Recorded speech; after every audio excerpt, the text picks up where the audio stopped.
Hi, I exist. Do you remember that?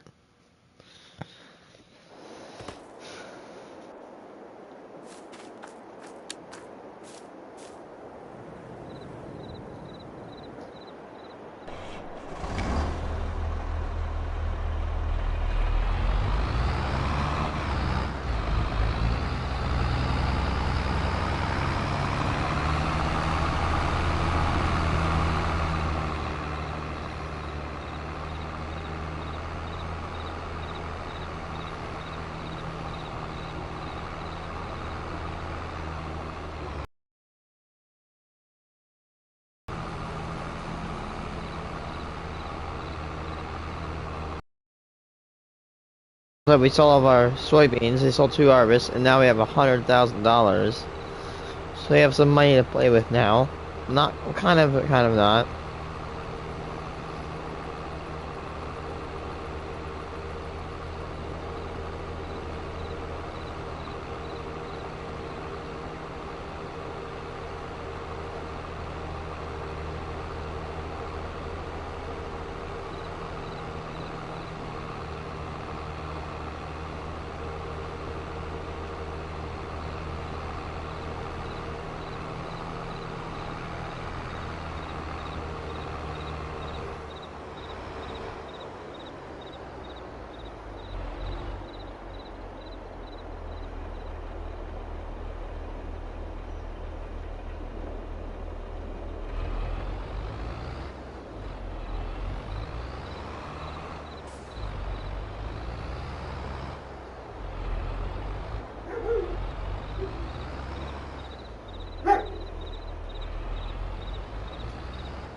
So we just dumped off a large load of soybeans.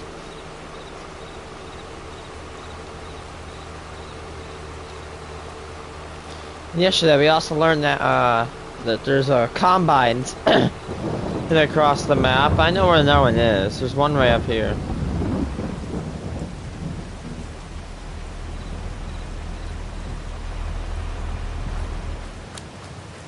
But I cannot get to it.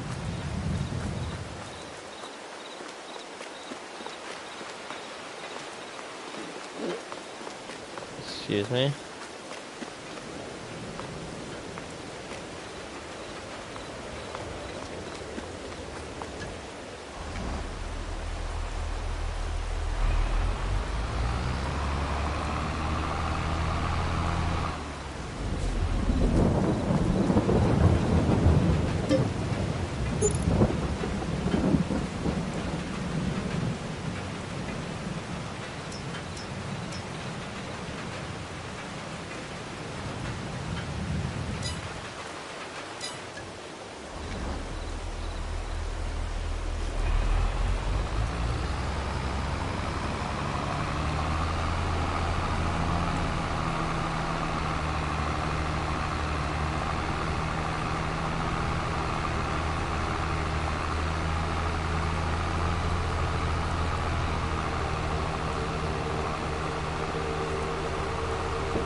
looking to progress the days.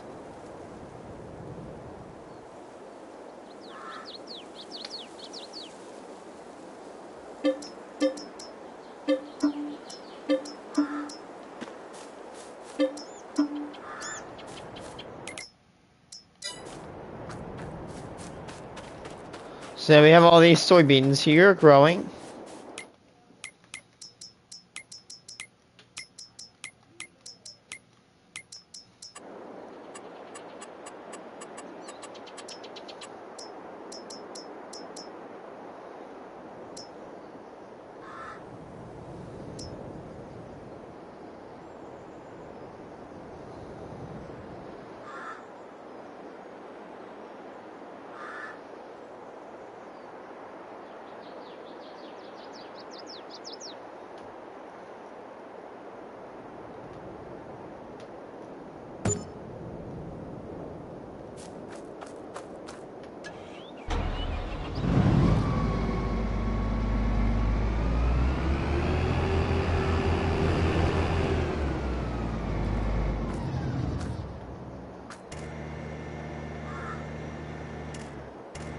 Resort.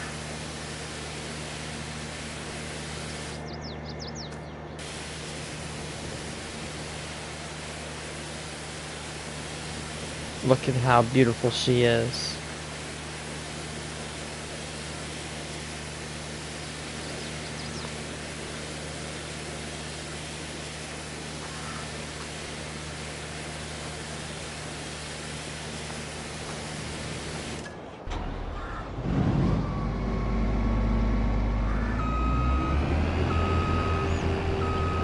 This game is so beautiful, honestly.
Mhm.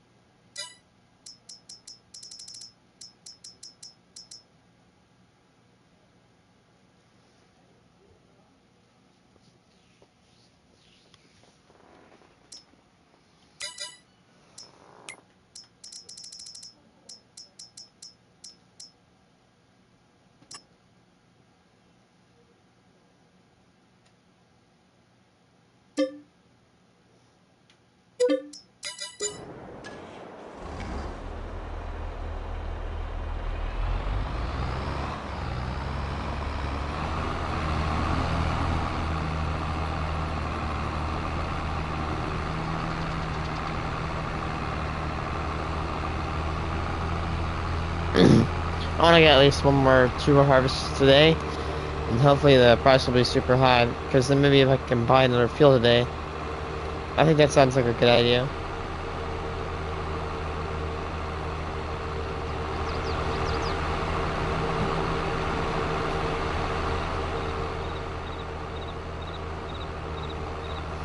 So this is automatically like lets you put pallets in.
I would get this right there, and then, however, the thing is, there's no fertilizer on it.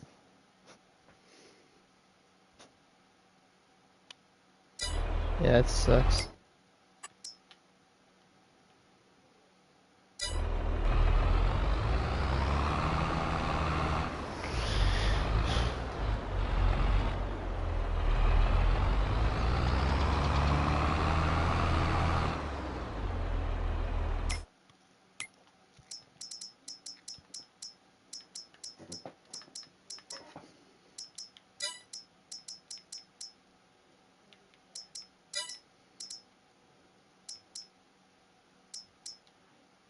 I bet.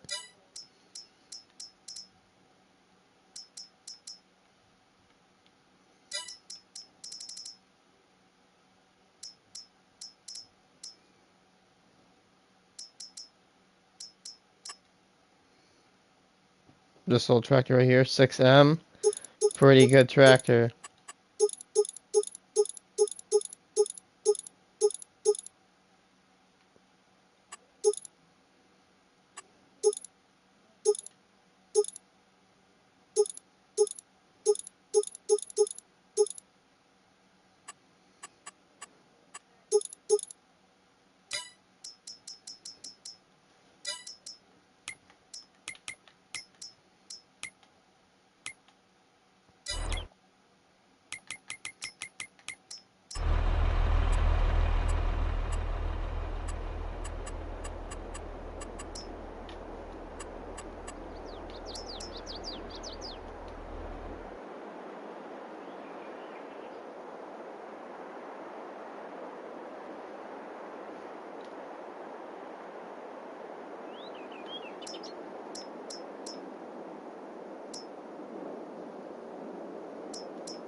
Yeah, I know I spent money on the fuel can. But trust me, I'm gonna need fuel. I might as well buy fuel right now.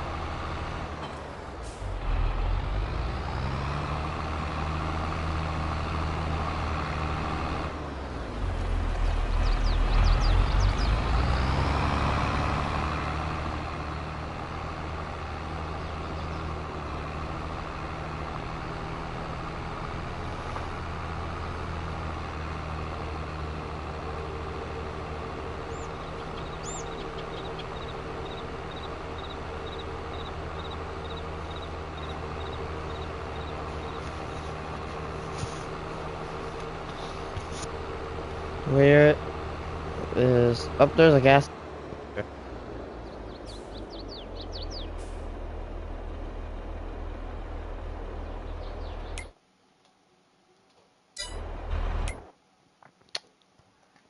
Which means I don't need fuel cans.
The scariest stories to ever be told by Connor Pugs.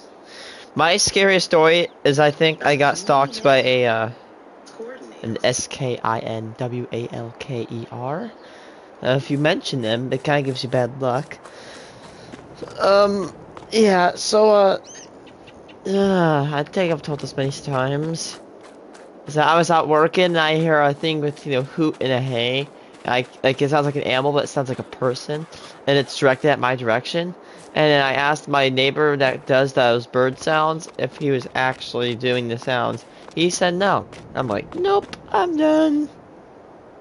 Many different types of teams, keeping tiny tasks and big life bulb moments on track and on time. So Bella Light, try it some. Lux Light.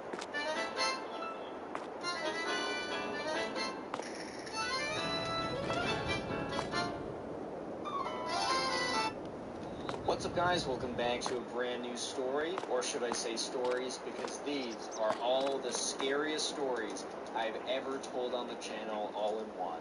I mean, it's spooky season. It's October 27th or 28th by the time this is coming out. Like, you already know I gotta make this, man. So yeah, I would suggest sitting back, getting comfortable. I don't know, maybe getting something to eat, putting on some video game or something. This is the scary story movie at this point. This is going to be like 2 hours long or something, maybe even longer. So yeah, go sit back, relax, subscribe if you're new, and let's jump into it. So today I have a story that I know you guys will enjoy. It's probably one of the craziest stalker stories I have ever received. So I don't know, sit back, relax, get something to eat, subscribe if you're new. And let's call today's subscriber who submitted the story, let's call him Oliver. So this all took place one night when Oliver, the subscriber, was at a convenience store. He was like one of those like gas station type stores, but with no gas station. So there's a bunch of like, I don't know, like The little tiny stores. Cleaning detergent, a bunch of little stuff like that. It was kind of in a sketchier part of town because he lived in like a pretty normal place, but there were areas that were a little bit like he had to be a little bit more careful in them. And this was one of them. And he happened to be just like in one of the aisles. I forget exactly what he said he was looking for. He submitted the story on my Instagram. Go follow it down below if you want to submit stories or just follow. Be back.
I believe it's gonna be like, what?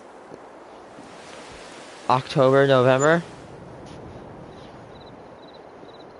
Really? Get back to scary stories? Anyways, right, so Oliver was just in line, or not in line, he was like looking for something, so he was down one of the aisles, and he makes eye contact with this guy. This guy has this like, kind of like this scruffy beard, he's wearing this like trench coat, he's got these big boots on. Oh god. Mostly black or dark color. This guy is a That's not child abductor. necessarily a bad thing, I'm just trying to describe him. And the thing was though, when he made eye contact, this guy stared at him and gave him this big long stare. And after the big long stare, it felt like an eternity, but it was probably like 1 or 2 seconds. It gave him this kind of weird smile, this weird grin. And immediately, Oliver just felt super creeped out, like the fight or flight activated immediately. And whatever Oliver was there to get, he just was not having it. So he just walked out of that aisle. However, he did have something in his hand that he was trying to purchase. So he stands in line at the cash register, and he's just like, alright, I gotta get out of here. I just have a really bad feeling about this. And this is a great story just to tell you, man, trust your instincts, because those things have been like developing over thousands and thousands of years, and sometimes they can understand a good one. So Oliver's in line, and as his like, I don't know, charger, I don't know who's right? Sure enough, Oliver's waiting in line, and he's super antsy, he's super nervous, and there's one guy in front of him. But the guy in front of him doesn't do a lot of stuff. He's the person who has like a shirt for like, checks him out, gets all the stuff done, and the guy in front of him leaves. So immediately Oliver... All I complain about my combine is it turns really slow. One item that he has down, and you know, goes into his wallet to take out his credit card. And that's when he just has this weird feeling, kind of like the fight or flight reaction that he felt earlier. He felt it again, and that's when he kind of looked to the side, because there's this kind of like metal metallic box type thing on the cash register, or maybe it was the cash register. All you gotta know is there was something that was kind of reflective. Maybe it's a piece of plastic, maybe a piece of metal. There was something reflective on the counter, and he looked at the reflection, and sure enough, it was the guy. The guy got right behind him. I mean, the guy did have something in his hand, presumably, so he wasn't just like menacingly behind him, but it was kind of menacingly behind him. So Oliver tells himself, alright, well, obviously this guy just wants to get something right to eat, and that's what he seems right. Or not to get something to eat, he just wants to check out the item, like, that's why he's behind me in line. It's not a big deal, I'm just making this into something it's not. In retrospect, Oliver will realize that he's not making this a bigger deal than it actually is. So Oliver freaking out a bit, and the guy behind the cash register is like, you pay for this, right? And he's like, yeah. And then there's the guy sat back and said, oh, it's taking such a long time. Taking his wallet, it's just thousands.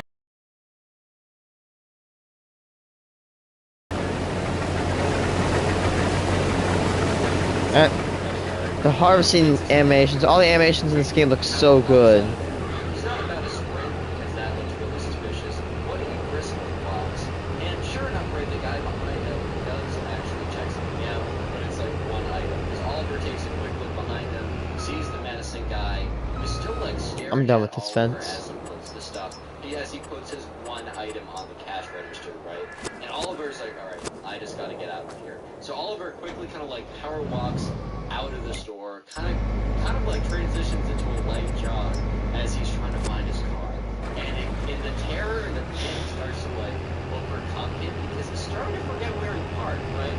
He's like, okay, this is not the place I want to forget where I parked, you know what I mean? So Oliver's just looking around, and finally he sees his car. But that moment of like, I don't know, that great feeling when he found his car was almost immediately wiped out, because he heard the door open from the convenience store. Oh no. He looked behind, and it was the guy. The guy walked out. But the guy was not sprinting towards him, that would have been absolutely terrifying. He was walking towards Oliver. So Oliver in his head was like, all right now, so this guy is probably just parked next to me, but I got a bad feeling about this, so let's get out of here. So Oliver goes over, pulls out Okay, one of the scariest feelings. It's not as bad as this one, but okay, so I'm like, hey, look, there's a van behind me. That's cool.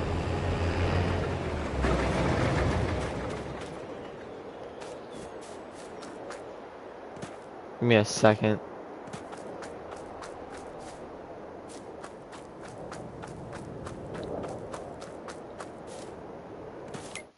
My God.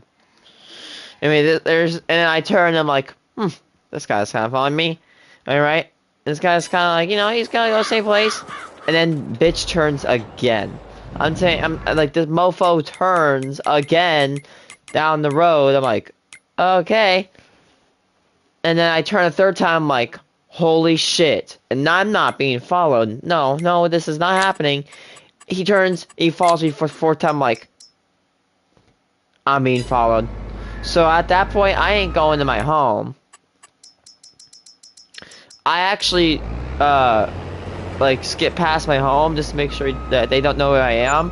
And then right as I'm being followed, I go and they turn off, and because they were almost going the same place I was.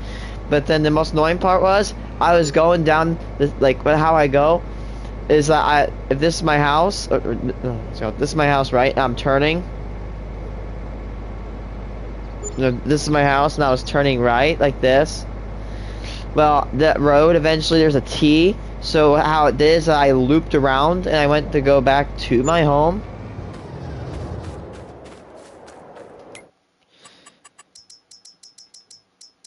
And what happened... Give me a second. Get this stupid snow off me.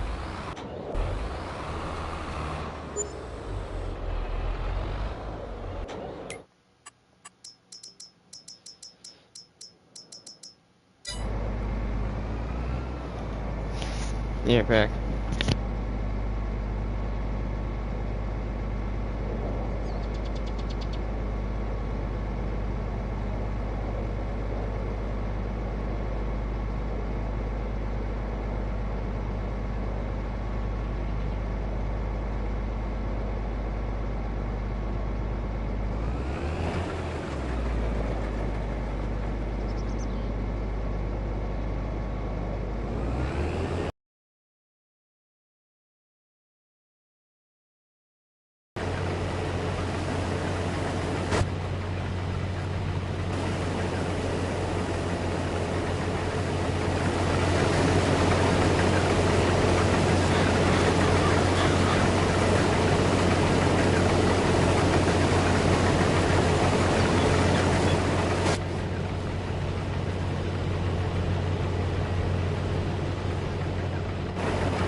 So I show my relative how good this game was.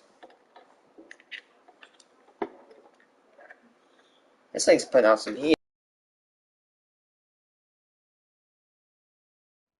So, as I've said this multiple times, a guy in real life, like there's a field in real life, and a guy usually uses the same harvester right here to harvest it every single year. He uses an axial flow. And this vehicle, its strengths, I want to say, is it's got some really good capacity, and it's extremely good for small to medium farms, just like what I own.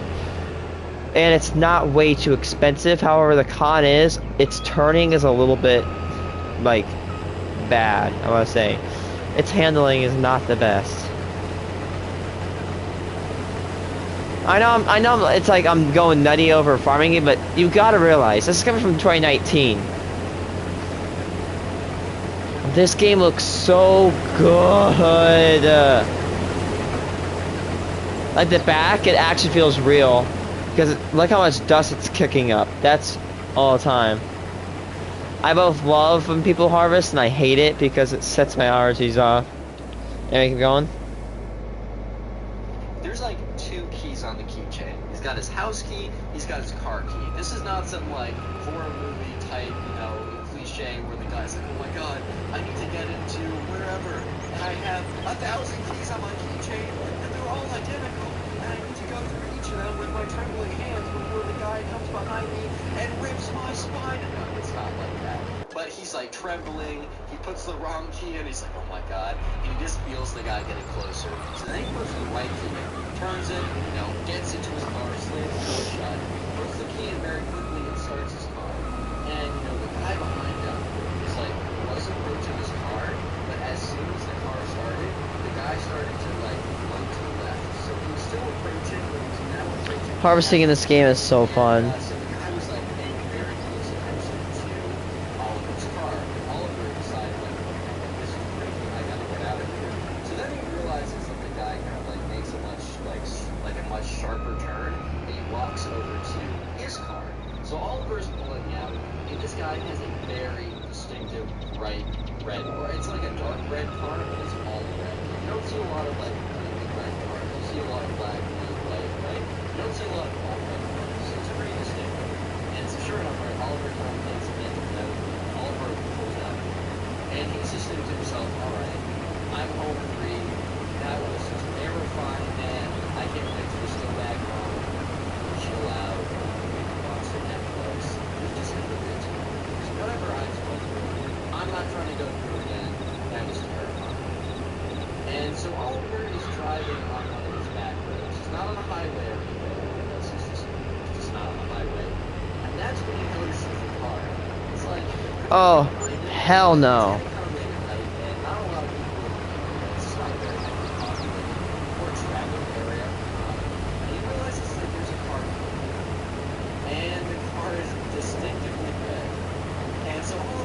And red cars are not really that common, but they're not rare. This is like the 4th time today. It's like, don't worry, it's just a coincidence. At a certain point, man, it's just not a coincidence. You know what I mean? But anyways, though, the car starts to get a little bit closer to him until it's about like, I don't know, a regular. You know how like cars are a certain length behind, so you don't like accidentally like if someone slams on their brake, you don't slam into them. That length behind. No, they As the car was are they closer, on this? it kind of like started to tail, like I don't know. I hate people that tail. Maybe a little closer, maybe a little farther. Maybe I'm giving a bad estimate of that. But that's when Oliver took a look at the car and took it over. He's like, there's no doubt in my mind that that is the same car that the guy got into. Real quick comment, Stalker down below. If you want to partner with comment, as Stalker is the secret word of the day.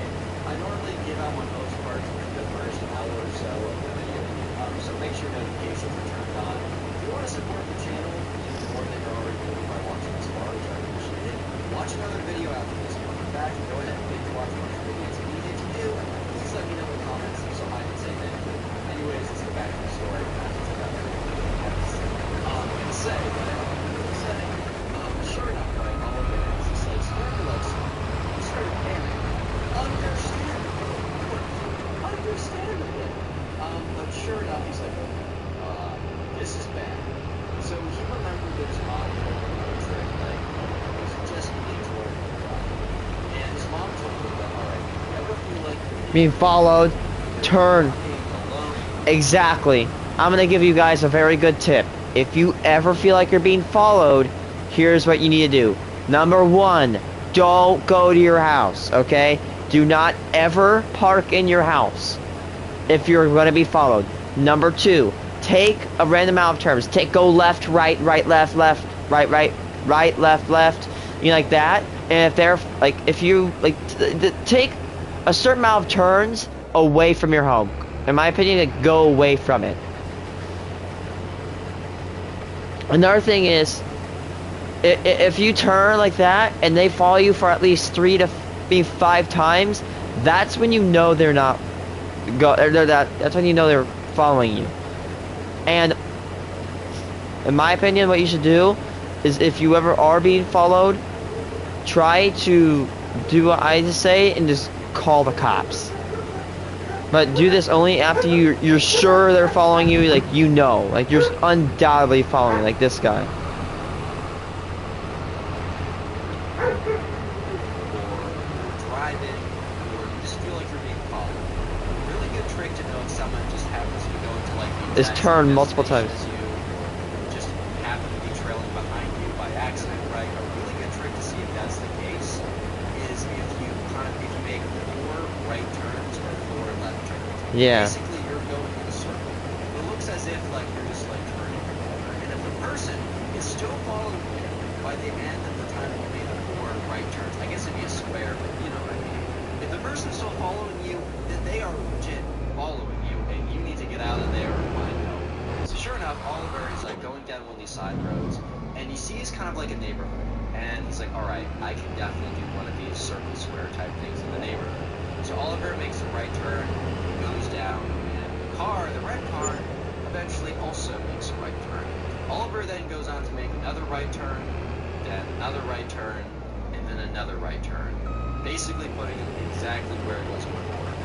And after like 20-30 seconds, he looks in his rear view mirror, and the red car is still behind. I would lose my shit right there. I would just be scared. No more coincidences, man. The crazy guy, the creepy guy from the gas station, whatever. That's when you call the police right there. He's legitimately following me. This is terrifying. What am I gonna do? So Oliver was like, alright, well, maybe I should call the cops, but they're gonna take forever. I'm like at this point. Drive to the cops, or drive closer to the police station. What are they gonna do? He said, maybe I can just lose it. So what Oliver ends up doing is he starts like, what? He just starts going with. I'm sorry, I'm at a pause.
Alright, continue with this creepy story.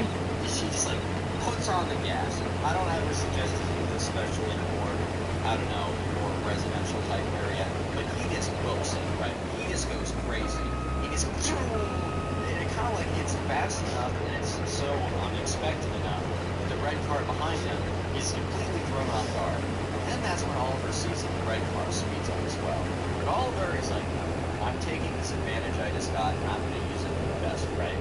So he's starting to make like turns, goes around places, goes down side streets. Thankfully, he hits no dead ends. That would be terrifying. He's going quickly, speeds down, and then he pulls into like a parking lot, and he turns off all the lights. And he's just like, oh my god, please, because the red car was far enough behind him that, you know, the red car didn't seem to pull in, he thought.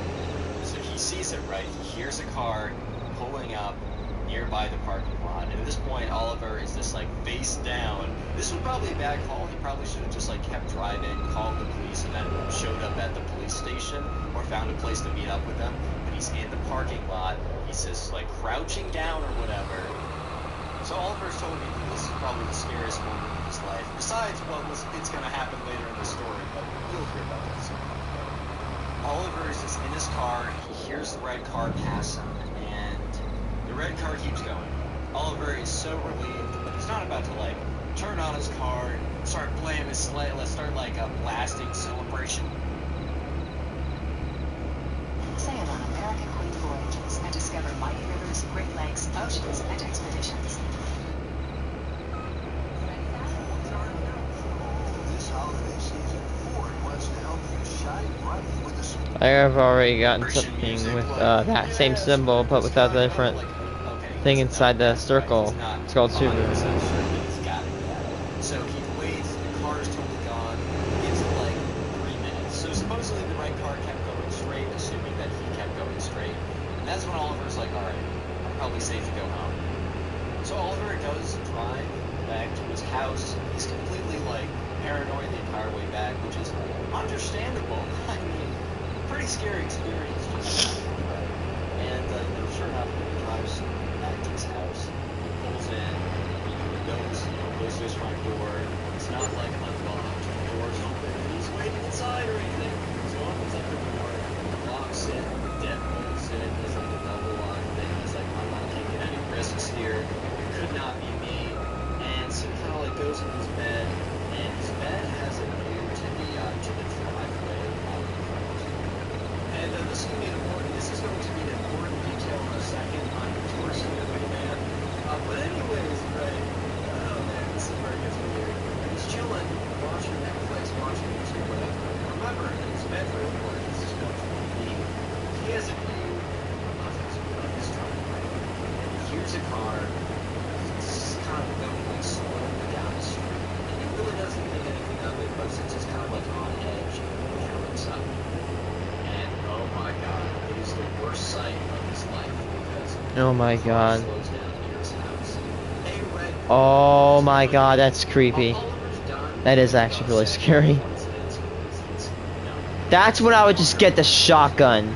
If that ever happened, I'd just get my shotgun at that point. He's just hesitant. It's like, what if this car passes by and I waste their phone? I know it's like not a good thing, but call that random. And that's when the car stops at his house, kind of like stops in the street, backs up, and starts to pull into the driveway. And Oliver's like, all right. He gets the phone. He's like, I need people at insert, his address. I need people to have my address like immediately. There's a creepy guy who followed me home. I'm 98% sure it's him. It's not 98%. He might have harmed me for I just need to prepare. 911 operators are okay. We actually cops from nearby.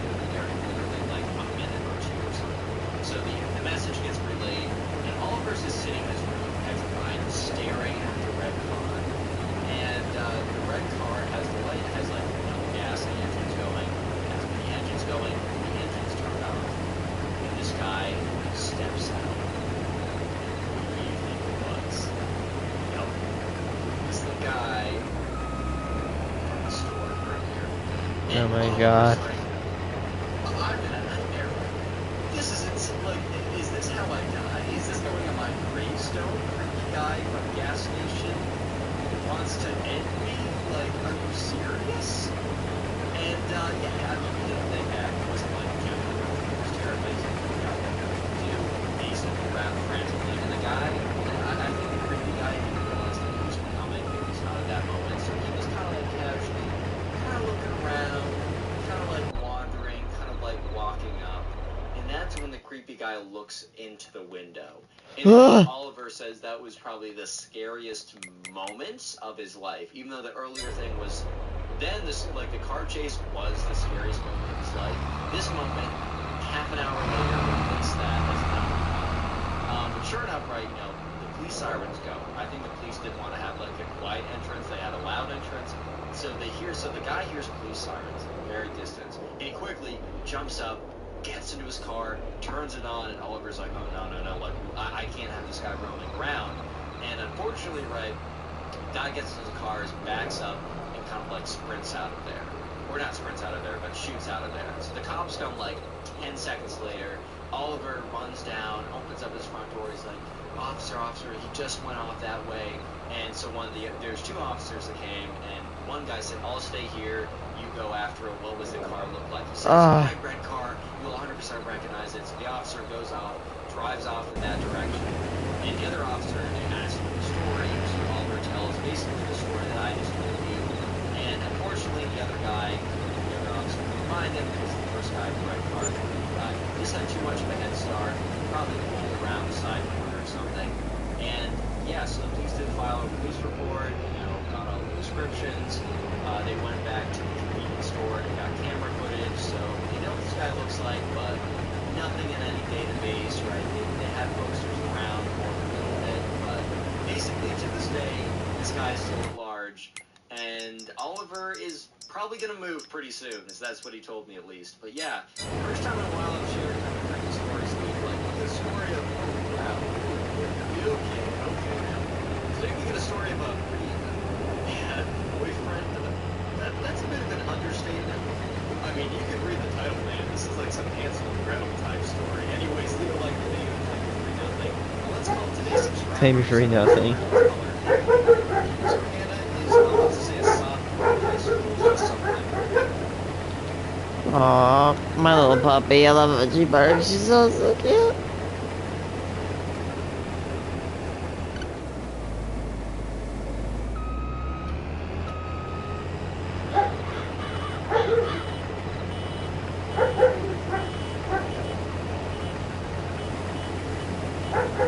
The school is to say sophomore.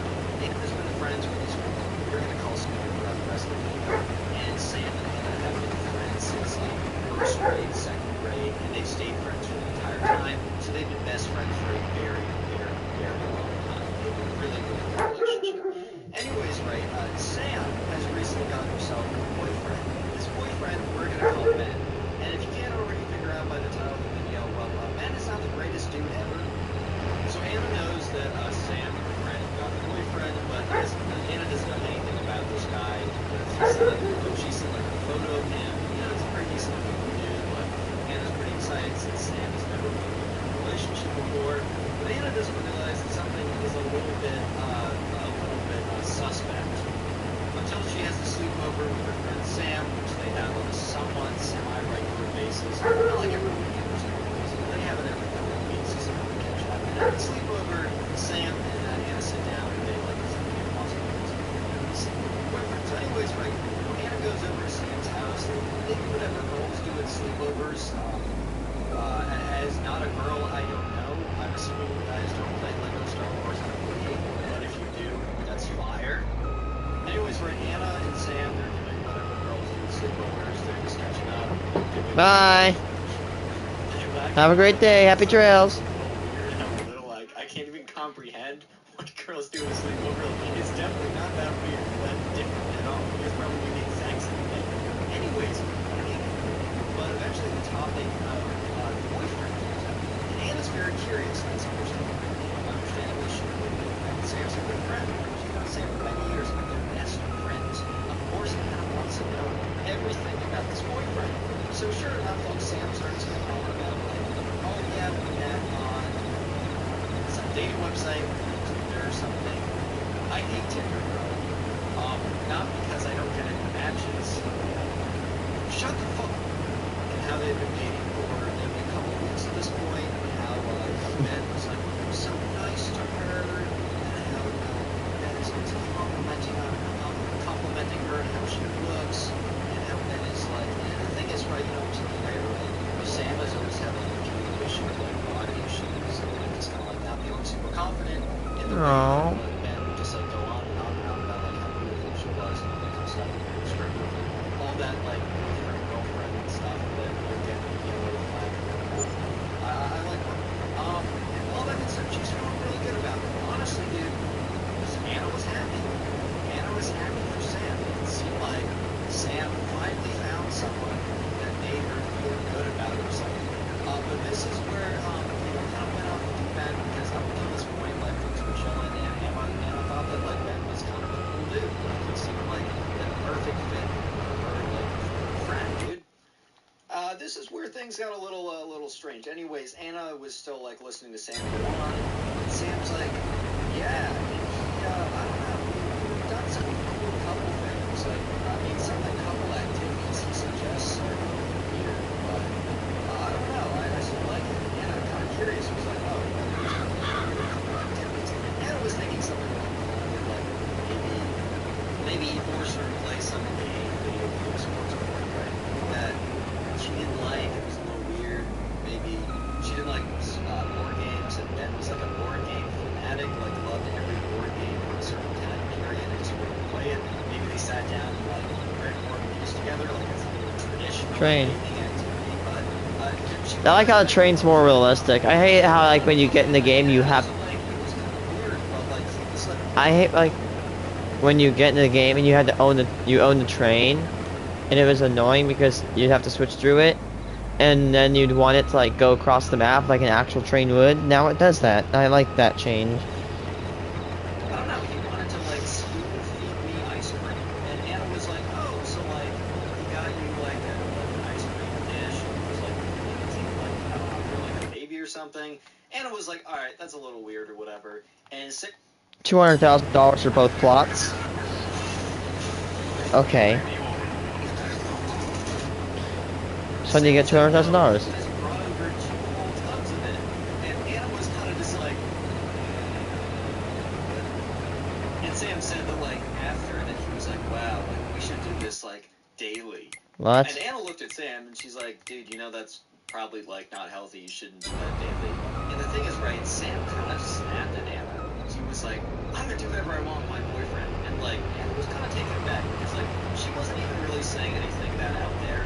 All she was saying was like, dude, don't eat 2 tubs of ice cream a day. But what's that like 3K calories? Just don't eat 3,000 calories of ice cream a day, bro. Like, is that controversial, bro?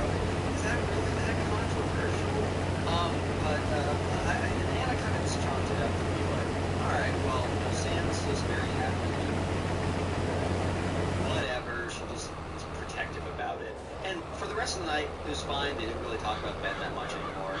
Anna had a bad feeling about Ben because that one thing really just kind of like set her off. She's like, something's really wrong. But she didn't think anything of it. Anna and Sam had a really good rest of their night, and that was it for the sleepover. But a little bit later on, like a day or 2 later, Anna or Sam invites Anna to go out to dinner with her and Ben because her and Ben were going to go to dinner. And Anna or Sam was telling Ben all about Anna since Anna is her best friend or was her best friend at the time. And, you know, Ben was Sam's boyfriend, so Sam wanted her best friend and her boyfriend to meet. Totally normal, and Anna honestly was pretty excited because she's like, alright, I got a bad feeling about this guy, but like this is just from a story told to me once. I want to meet him in person, I want to talk to him.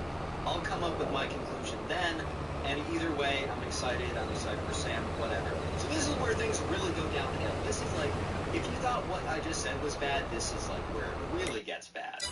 Comment Sam down below, the name of one of the main characters. If you want to harden your comment, that's the secret word of the day. I'll try to heart as many of those comments as possible. And by the way, if you want to submit your own stories, because this story was submitted to me, submit it to my Instagram. It's Hunter Pugs. It's in the description.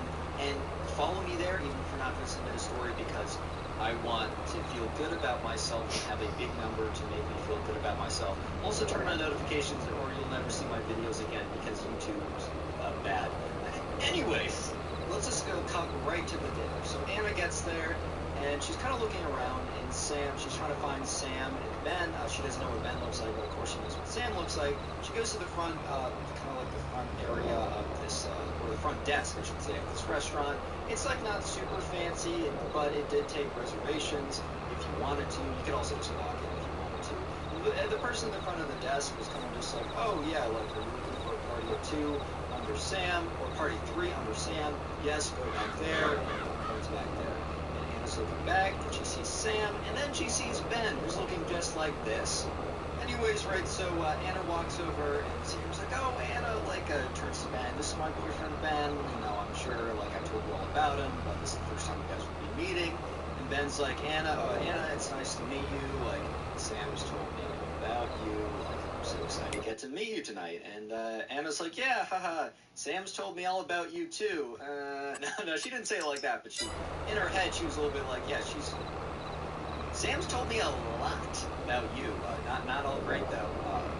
She thought it was all great, but I'm not so sure about that. Anyways, right, they sit down, and they have some good conversations. Anna asks Ben about where he goes to school, what he's planning on doing, what he does in his free time. Apparently, like, you know, Ben, because they're sophomores or whatever, they're in high school. Ben actually has, like, a part-time job. He's trying to become, like, a welder or whatever, which, like, kind of a random, like, tangent. If you don't really want to go to college, going to a trade school is a fantastic idea. You can go there for a lot less money, a lot less time, and get a career that pays more than most careers you'll get out of a four-year college. That not part of the video, not important. Anyways, right, this is where things start to really take a twist. You thought things were going to be okay. False. You fool. You absolute idiot. I'm just kidding. Anyways, right, so eventually comes the time for the waiter to come over and order. And, so Anna orders whatever she orders, and, next the waiter turns to Sam, and Sam doesn't order anything, which Anna's, really weirded out by. And the waiter is kind of, a little weird when Sam doesn't say anything, because Sam's kind of just, looking at the waiter with this nice little smile on her face. And this is when Ben is like, oh, I'll order for her. And here's the thing, my mom used to order for me when I was 7. It didn't really happen after I was 7, dude. It kind of stopped then. So Anna was really just weirded out by this. And Ben went on to say, yes, she will have the deluxe cheeseburger, and she will get 2 of those, and I will have a salad. And Anna's like, all right. And you might be thinking that is first of all, huge red flag. You might be thinking that must be the red flag. No. Ben just goes full mask off in the next 15 minutes, and it's pretty jaw-dropping. Jaw-dropping. I can't say it. I'm sorry. So kind of strap in a little bit for what's about to come. So, Anna's sitting there, and Anna was gonna be like, oh, Ben, do you play any sports? But Ben just decided, we're just gonna go. You know what? We're close enough to being completely derailed and dehinged. Let's just go all the way, bro. So Ben looks at Anna, and Ben puts his hand on Sam's hand. And Ben is like, Anna, there's a little bit more I want to tell you about our relationship. And Anna's like, okay, please be something not weird. And Ben is like, so, I don't know how to break this to you, but, we have a plan, Sam and I, that, Sam's gonna try and gain around 200 to 300 pounds. What? It's like, damn it, I knew it was gonna be weird. Alright. I'm gonna go back to the story in a second, but I think it's important to put a little disclaimer here. I'm trying to make this story entertaining because it's very interesting and weird and out there, but I should put a disclaimer that stuff like this really does happen, and putting on a ton of weight, especially unhealthily, not from the gym or muscle or whatever, Yeah. very dangerous and very massive weight loss. And there's a lot of arguments that when someone does this to another person, when they agree to it, it's kind of like some kind of degree of support that I can't say on YouTube where they're going to get very mad at me.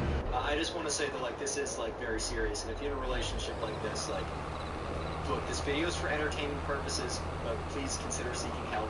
Anyways, back to the funny moments. Ben kind of just goes on to explain more of this, and Anna kind of just looks at Sam, and she's like, Sam, you agreed to all this? And Sam's like, yes, it's all for love. You don't understand. Sam's in a bad Sam's in a bad position, and Anna's like, oh, right, this is awkward. I really want to go, but I really can't. So anyways, what ends up happening is Anna just kind of is like, okay, guys, just be safe, do whatever you want as long as you're both happy and you're both safe. And Ben and Sam was like, oh, thank you so much for understanding. And Ben is like, oh, you're a great friend. And Anna in her head is like, dude, if I had a baseball bat, your head would be completely obliterated right now. But anyways, YouTube, don't take me down for violence, please. But anyways, they're sitting there, and then the food comes over, and Anna's like, bro, I can't watch this. So Anna's like, I'm sorry, I gotta go to the bathroom. Goes to the bathroom. Anna comes back. It's like, oh, I'm so sorry, my mom's calling me. I gotta go. Anna dips out there quickly. The next day rolls around. Anna finds Sam at school because they do go to the same school. They don't have any classes together, which will make the next couple months a little less awkward. But she confronts Sam and basically tells her, dude, this is a terrible relationship. This is very dangerous. You need to get out of it. And Anna doesn't sugarcoat anything.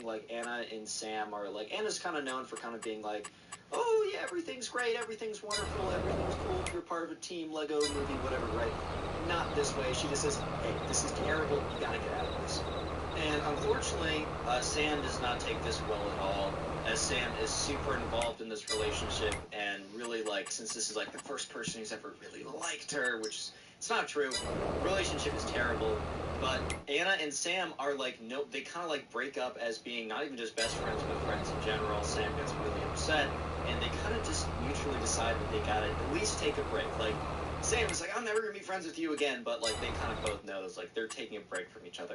So Anna decides to contact Sam's mom and lets her know everything that's going on. And honestly, that just kind of makes Sam more upset. But Anna believes that this is a long-term investment, not a short-term investment, as Anna does believe that eventually Sam will realize how bad this is and will come to thank Anna for trying to do everything she possibly can. And even if Anna loses her friend forever, she will have a clear conscience that she knew she did everything she possibly could to get her out of the situation. Unfortunately, Sam's mom does not have any real control over what's going on. Sam's mom is very against it and apparently tried to kind of ban Ben from ever coming to Sam's house, but really didn't feel like she had a lot of control over where Sam ended up going, because Sam had access to a car, and while she could be banned from a car, Ben could always come pick her up at a park or something, or a mall or whatever. And it was just very difficult. However, in about 3 months' time, Sam kind of realized how bad of a situation she was in, and she was able to break up with her boyfriend. And this is where the story picks up again. So this all happens one day, right? Anna's just kind of, she's chilling at home on a Saturday, and she gets a text message from Anna, who she's not spoken to for the last 3 months. It's a long text message, basically saying that she's sorry, that Anna was right, she broke up with Ben, and that she is so thankful that Anna, did her best, who saw what was happening, and even though that she said things like, I was a jerk to you, you were in the right, I was in the wrong, and you still did the best thing for me. Can you please get dinner and talk about this? And they did, and they're friends now. Things are good. It turns out if you do good things for people who you love, maybe they won't understand it at first, but eventually they will. Thankfully, this story had a happy ending. Not all these have happy endings. I hope you guys all have a great. Today we get a story of when a love for anime is simply taken way too far. Subscribe if you like stories. Let's call today's subscriber Teddy. So this all happened when Teddy was in 7th grade, and Teddy's class was about 40 or 50 people, so it was relatively large, and he just didn't know a lot of people in the class. I had a driver's ed class that was 70 people, and it was the largest one in my district in history. The teacher wanted to have more activities where people would kind of mix up and talk to each other. And this was an English class, and so they had been writing a little bit of a paper. It was about whatever you wanted to write about, right? It was one of those. It was more focused on let's work on some grammar techniques. Let's work on writing really efficiently and clearly and cleanly, and let's work on good writing. So literally write about whatever you want. These were my favorite back in the day, because I would write about whatever niche, obscure topic I was currently obsessed with, and I would have some pretty bad grammar, but that was just a constant in life for me at the time. But anyways, right, so Teddy is sitting there. He was writing about model trains, let's say, and Teddy did love his model trains. And so sure enough, right, Teddy was sitting there, he had his paper of model trains, and the teacher was like, all right, so I put all of your names in the random number generator. So once I read out your name and a number, please go to the table that has that assigned number. You will have one partner. You guys will switch papers, and then you will talk about it afterwards. I hate that. Like, all right, well, that sounds pretty good. And he's sitting there, and he notices that his table actually has a number on it already. And you're kind of just allowed to sit wherever in this guy's class normally. So this was table 7 or something. And so sure enough, this teacher started reading out names. This was kind of a long and tedious activity, so Teddy was like, all right. But anyways, eventually Teddy hears his name, table 24, and then he hears a random girl's name. So we're just gonna call her Anime Girl, because obviously by the title of the video, Anime Girl works kind of fine. No disrespect if you like anime. In fact, I enjoy myself a little bit of. Actually, funny enough, I'm a big fan of Death Note. I just don't really like a lot of anime because I'm not a big violence guy and TV and stuff, and I decided to flip on Tokyo Ghoul, because I was I really like the intro music, and I kind of listened to it for about a year beforehand, being I really like this, and within the first scene some guy gets torn to shreds. I'm like, alright man, this is not for me. But anyways, right, so the Anime Girl and Teddy, remember, Teddy doesn't know this girl, so he doesn't think of her as weird or anything. They sit down, and she's got this like black hoodie on. And black hoodies are sick. It's not a dig or anything. I'm just trying to describe the scene accurately. She's got this like black hoodie on, and she's sitting there. She's not making eye contact, which fair enough, right? Teddy didn't really want to be there either, so we got it. He's like, hey, my name's Teddy. What's yours? And she kind of looks up at him and looks down, and he's like, okay, this is gonna be fun. And so sure enough, the teacher's like, all right, hand over your papers or whatever. And Teddy hands over his paper, and then she hands over her paper. And it was very weird. And it was a very weird paper, and I will read it to you, and you will learn, and you will understand why it's so weird. To whoever I'm gonna read it out loud. Sorry for going into the voice without any context. So this is how it reads. To whoever reads this, just so you know, you have been cursed by Sandra. Let's just call her name Sandra. I'm gonna call her Anime Girl from here on out though, but I don't want her to be named. You've been cursed by Sandra, and she is currently writing your name in her death note. This means that to her discretion, she will choose how and at what time you will die. So just context, there's an extremely popular anime series called Death Note, and basically, I'm not going to give any spoilers, but there's a book that's dropped by one of the Shinigamis, which is the devil type things, and they drop a book, and basically if you write the name of a person and the way you want them to die, and you picture them in your head, they will die the way that you write it down, or within 40 seconds they suffer a heart attack. I'm not going to give you the whole anime lore or whatever, but that's basically what you need to know. So basically, right, Teddy's reading this, he's like, bro, like, this is a little strange, I'm not gonna lie right now, this is a little weird, and he keeps reading it, and the thing is, right, the paper had to be 2 pages long, and 2 pages long, man, that's a lot of words. I mean, that's a good, like, 6 paragraphs, that's gotta be 6, 7, 8, 900 words right there, maybe, if you're doing it maybe single space, but double space, it's probably like 600 or so. And, Teddy was looking at this, and this was one paragraph. And the paragraph finished up by saying, like, if you look up, you will see Sandra writing your name in the death note. Like, please spend your last minutes on Earth wisely. Okay, it doesn't like maybe. It's not like saying in parentheses, spooky ghost noises. But sure enough, right, Teddy looks up and he looks at Sandra, or I'm just gonna, you know what, let's call her Sandra. If I say Anime Girl or Sandra, I'm talking about the same person. So Teddy looks up at Sandra, and she like kind of looks up at him, and has like the weirdest freaking smile, bro. And like okay, so like one of the main characters, L, is that a spoiler? I don't think so. He sits like this. And for anyone just listening audio, I just showed a photo of some guy like squatting in their seat or whatever, and she was basically doing that, and she was looking at Teddy with the weirdest look, and Teddy kind of looks up and is like, so have you finished reading mine?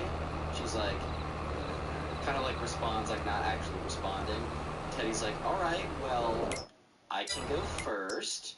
And so sure enough, right, she's like, kind of gets a smile, and Teddy's like, oh my god, out of all the like 40 or 50 people in my class, of course, I got this, like, I randomly, thank you random chance and probability, you're always out to get me, statistically not true, but whatever, of course I get this girl, right, it's water under the bridge, and he's like, alright, well, I thought yours was very interesting, I'm not sure I know what a death note is, I'm also not sure if this meets the word limit or is even close.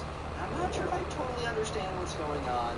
And there are like 2 periods where there should be at least 5, and there's no capitalization, and you misspell a third of the words, and it's shit. Okay, he doesn't say it's that. But he's like, I think I get it. She's like, you don't need to get it. And she reaches into her backpack. She whips out this big black book that says Death Note on it. Basically, it's like a replica Death Note from the TV show online. And she opens it up, and Teddy sees all these freaking names in there, and he's like, what? And she looks at him and writes down his name with a pen and says, name, Teddy, last name. It says his actual last name. And Teddy's like, how does she know my name? That's really creepy. He's like last name too. And then she's like, cause of death. Teddy's Teddy's like, what? And then she's like, time of death now. It slams the death note towards him. He's all scared. And Teddy's like, oh, okay. I didn't know that there was like a weird order to this, but that's cool. That's pretty cool. Real quick comment, anime down below. Part of your comment, that's the secret word of the day, anime. And also, if you want to support the channel, go binge watch more videos after this. Thank you. Anyways, I'm just getting back to the story. Yeah, I'm trying to keep it short. Anyways, right. So Teddy's like, alright, very cool. Sandra, this is a great. This really is. Sandra, you're gonna fail. Sandra, you're gonna fail. Sandra, hey, Teddy, like, legitimately looks at him. He's like, I'm trying to help you. I don't know you. You did nothing but weird to me. You're gonna fail. It's like, I wouldn't even know. First of all, the teacher just said, write 2 pages about whatever you wanted. There's no, like, extra theatrics or whatever. And while he's saying this, Sandra's, like, frantically, like, writing more stuff in the death note. And Teddy's like, Sandra, are you paying attention? She says, no. I must have misspelled your name or something, or not pictured you perfectly, because your head didn't explode! And, Teddy was like, Sandra, I don't think I get this. So this is where things continue to get even stranger and more weird. So the teacher was walking around and checking the pairs to make sure that, you know, people were keeping up to what they're supposed to be doing, and that they were, I don't know, you know, talking to each other, and that things were going smoothly. And he was smiling, and he had his hands behind his back, old man style. I've caught myself doing that sometimes. I'm like, oh no, I'm turning. I'm an old man now. No, actually, it sounds pretty nice. But anyways, right, besides, like, the pain and stuff, he starts walking around. He's just, like, kind of stops, and it's, I mean, he stops in this, like, his trail, his, like, little step. He's like, wait, turns around. He looks at Teddy and Sandra, and he notices that there's a paper on the table that just has one little measly paragraph. And he walks over, he's like, hey, Teddy and Sandra, how are you guys doing today? So, I'm looking over here, and it looks like there's a paper that's not exactly where it should be by this point. Guys, like, that's okay. I'd like to know what's going on here. You know, kind of like that fake, happy, fake, everything is awesome teacher voice.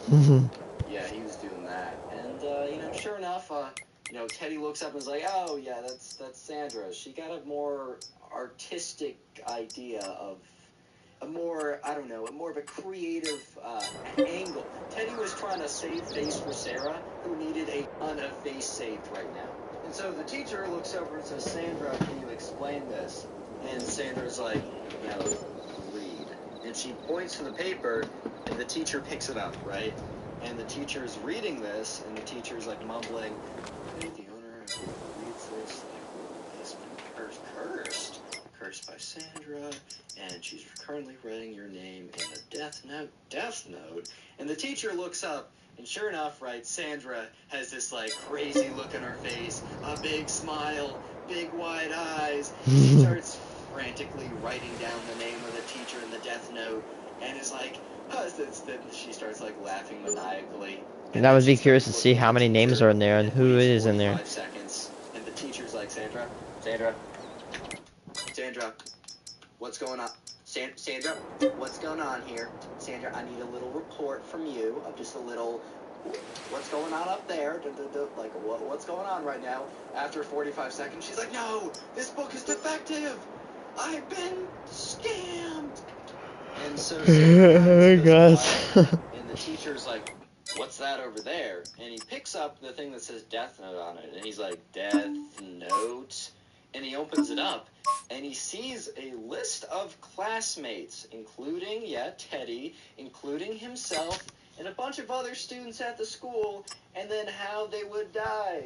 Like, that's not a thing that, like, they're chill with, bro. They're not really chilling with that, I'll be honest. And the teacher's That's like, cool. This is cool right here. What is this book? And she's like, it's defective. He's like, I don't know what this is. Go to the principal's office, take this, take your paper, and explain to her what happened. Teddy, you go too. I know you're not. You're not in trouble. She probably just needs help. Damn, that's understanding." expensive. And Teddy's like, alright, because in Teddy's head, he's like, I mean, I don't want to be here. This is mad interesting. So, alright, bro, I'm chilling.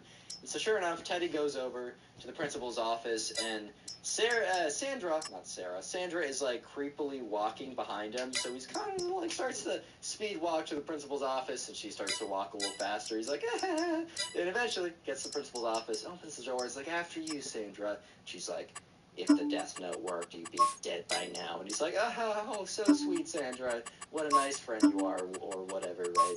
He walks in, and he explains to the principal what happened. Sandra is completely silent. And the principal is like, well, this seems like some sort of threat, and we can't take that. We have to take it seriously. You're going to be suspended for a week, and we're also starting an investigation. And Sandra just had, like, no expression on her face or whatever. Actually, no, she was, like, kind of pouting. I think my school has one of these. Oh, no, the $5 replica thing that was only true in anime that I bought on Amazon didn't work. How? How is this true? I've been foiled. Today we got a story time from a subscriber who's claiming that, his uncle told him that the backrooms actually isn't just an urban legend on the internet, but it was something that he experienced back in the day. Oh my god. This is a crazy one, dude. Leave a like on the video to claim your free nothing, subscribe to the channel, and let's just jump right into it.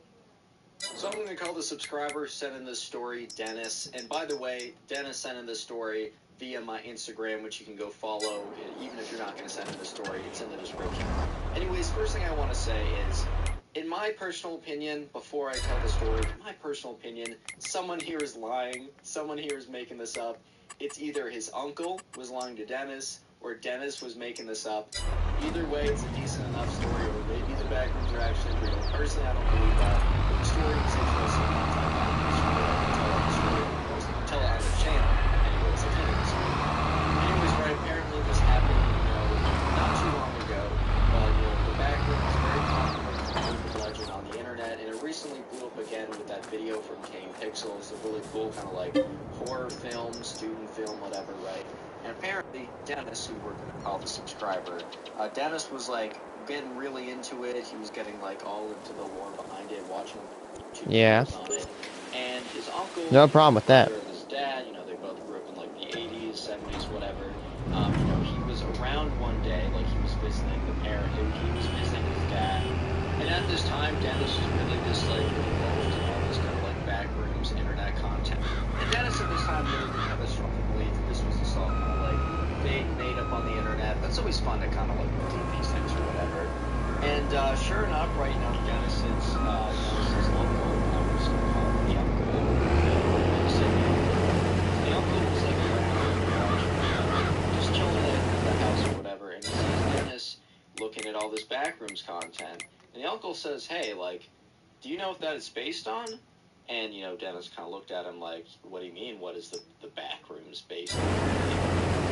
It's a legend on the internet. And, Dennis's uncle said, you know what? I think it's time I tell you your story from your childhood. At this point, right, Dennis is like, most of the men are like, alright. So, backrooms, that's something that can be a story time from his childhood. Like, alright, I'm interested. So, sure enough, right, Dennis sat down, unplugged his headphones from his pods or whatever, stopped his YouTube video, sat on the couch, and his uncle's like, alright, man. So, like, I don't know this for a fact, but I do believe that whoever started this internet rumor experienced the same thing that me and my buddy did back in the 80s. Oh boy. Dennis was like, hey, hold up here. And the uncle goes on to say, so this was back when I was a teenager, so this was like middle to 80s or whatever. And, back in the day, me and my friends used to just go around, just kick around town, go to, like, abandoned, like, warehouses, go to just abandoned parks, go on, like, long hikes, no adult supervision, nothing like that. We were just going around, messing around, and having a good time. And there was this kid, right? There was this kid in class. He was kind of a little nerdy, he was kind of weird, just like a little got along with him. Just together with him. For the sake of this video, I'm going to call him Ben, right? Anyways, the uncle goes on to say, so this kid just, like, one day didn't show up to class. And no one really thought anything of it because, like, the high school that he went to, kids were skipping school all the time, like, kids were getting expelled all the time. Dennis's, like, uncle, didn't, just kind of went to a high school with a lot of people who just were not planning on sticking through the full 4 years. Which, by the way, just get through high school. Going to college is cool, but at least get through high school, guys. That's the best advice I can give you. Just put your head down and grind through it. Trust me, it's much better doing that than not. We're seeing it through and graduating. But anyways, right? Dennis is, uncle didn't think much of it at the time. He's like, alright, so this kid Ben didn't show up today. And then it goes about a week, and then Ben just doesn't show up. And, Dennis and his friends kind of just assume that, Ben just, either moved town or just is not showing up at school anymore. Maybe he got expelled. Maybe he's just deciding that he's done with this. But this, this kind of reality kind of shattered when, the uncle, Dennis's uncle, to check the name for a second, Dennis's uncle, right? He was sitting with his friends at lunch table, and then this guy who they kind of knew was friendly with Ben came up to them and started saying, hey man, I just want to let you know what happened with Ben. I don't know for sure, but I'm really weirded out. Anyways, right, so this friend of Ben comes up to Dennis and his friends, and he's basically just trying to he's worried about this kind of acquaintance Ben isn't super close with Ben. He goes on to explain that the day before Ben stopped showing up in class, right, that he was going off about how he discovered something crazy in the abandoned warehouse. That's just called being on meth, or some really good stuff, if you know what I mean. He was able to get out of there. There was a really weird feeling. There was this buzzing sound. Somehow, when he went through this door, the lights were on. It was this dim yellow lighting, right? And for some reason, right, in this abandoned warehouse that had no power, nothing was connected, everything was smashed and broken. It was a whole underground layer that had power and electricity. This bunch of office rooms that made absolutely no sense. And this guy was saying that Ben was going off about this almost organically. The next day, he probably went there to explore it again. It's what this guy's telling me. That's his uncle. And he's just dude, that Ben didn't show up the next day. I tried to I went to Ben's house. I didn't know how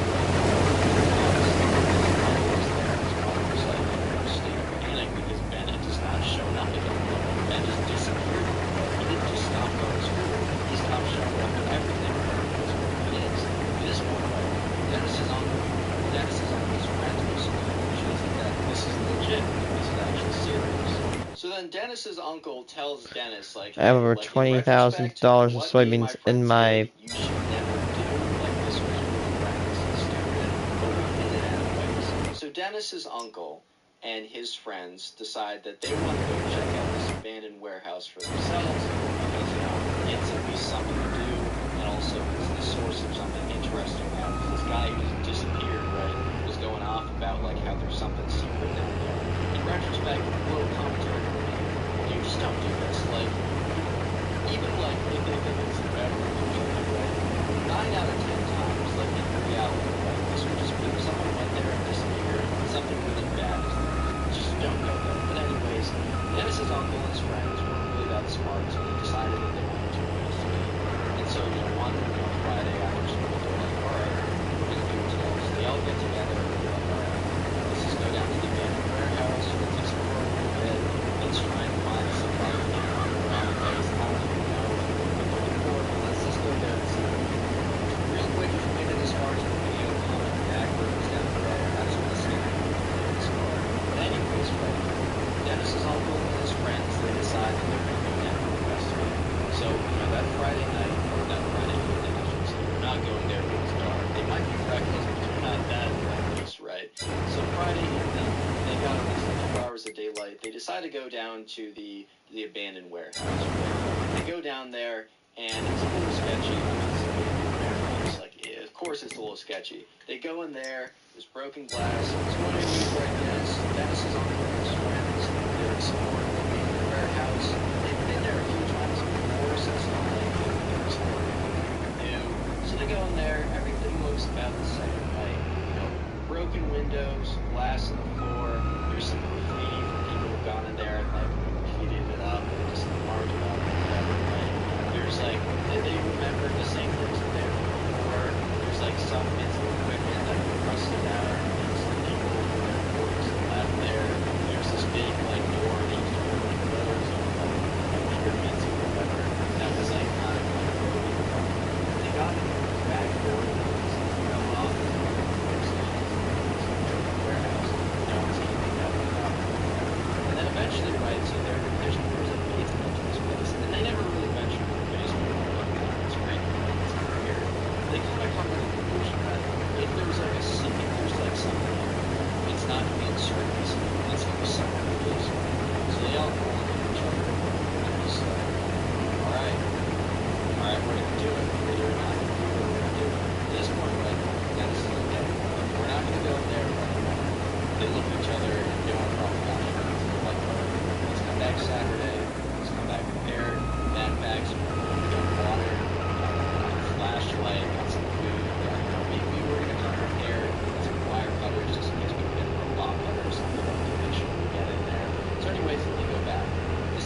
next day rolls around, and it's Saturday, and that's when they bring all the supplies. So they come back to the abandoned warehouse, and they get in there, they look at the basement, and they're just like, all right, everyone get their lights out. So everyone takes out their flashlights, they open the door, they venture out. So anyways, they open up the door, walk down to the basement. Once again, the commentary for me, dude, just don't do this. It's a bad call. Anyways, so Dennis's uncle and his friends, they go down there, they got their flashlights, they're looking around, and they're just like, oh, sick, because there's all this like rusted out machinery, there's all this like big piles of scrap metal, there's like some old, there's a bunch of like old stuff down there, and there's a bunch of doors, and most of them lead to like empty closets, to make not closets, but like storage areas. They open it up, they go open one up, they also put on a rug.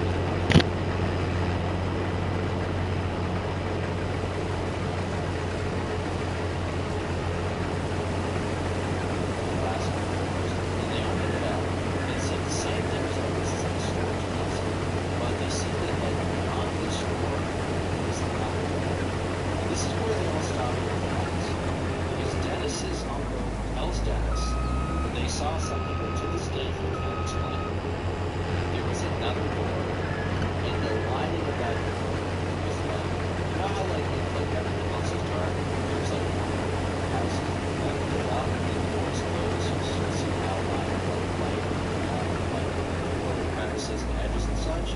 This is what they were seeing, meaning that there was light on wherever this was. So sure enough, right, this kid man, he was telling the truth. He basically pointed that there was kind of a secret underground place here where there was light. So sure enough, right, Dennis's uncle, like when someone else is like, all right, this is what I'm doing. Careful. He says, I got my always behind here. Before any of the other guys can stop him, Dennis's uncle goes to the door, twists it, and slowly opens it. And he's able to like just peer inside, even just break the door. He sees this yellow, not this light. He sees others. He sees just keep going. And for some reason, right, Dennis's uncle, the whole thing was creepy, but he just got this gut feeling of like, I should not be here. We should not be here. He closes the door, he looks at his friends, and he's like, we need to go right now. And like his friends assume that he saw something, like someone there, something dangerous, right? It doesn't seem dangerous in general, but he saw it immediately, right? So they all bolt to like the exit. They all run up the stairs, they all run out of the abandoned warehouse. They honestly keep running for like 5 minutes until they're very far away. And at the end of it, like, it's like, dude, what did you see? Dennis's uncle said, like, I didn't see anything immediate, but his uncle was like, we saw just a bunch of like fluorescent light, like yellow kind of light, and then like a bunch of office rooms. And it's like, dude, like there was nothing immediately there. I just got this feeling that we should not go there. So like, where was that? And he's like, you gotta trust me, we should not go there. And that was, Dennis's uncle said, like, that was the last time he went there. His friends never saw anything else like that again. And he said he never really heard from Ben again. He said he's not sure if Ben actually did disappear or like like he ran away from home. Maybe he was staying down there and he was like without knowing. But at this point, Dennis's uncle turns to Dennis and he's like, maybe back when he told me I did. But it's my personal theory that someone that lived near me at that time had a similar experience and just took a while to write about it. He said, I don't know if that was some secret hideout or some bad people. I don't know if that was like one of these like weird dimension. Something seriously strange happened at that time. What the hell? So Dennis is sitting there just looking at his uncle. And everything crazy is like, I'm like, really? So anyways, right, that's about the story that Dennis said to me. I personally believe that, I don't know, maybe. I thought it was interesting enough to tell the story. It's up to you guys, whatever you want. Give your thoughts about it, the story, if it was real, if it was fake, if it was like actually That's happened. conflicting. Oh my Something god. totally different. But anyways, subscribe if you haven't already, drop a like in the video, and then click on the 4 buttons or some other video on the channel. Thank you. Today we got a story time of this dream stand that goes super psycho crazy stalker mode on the subscriber, and it's absolutely insane. Anyway, sit back, leave a like in the video to claim your free nothing, and subscribe. Let's just jump right into it. Real quick disclaimer, dude, I don't care if you like dream or not, like that's totally okay. Even if you're like a stand of dream, aka like a screen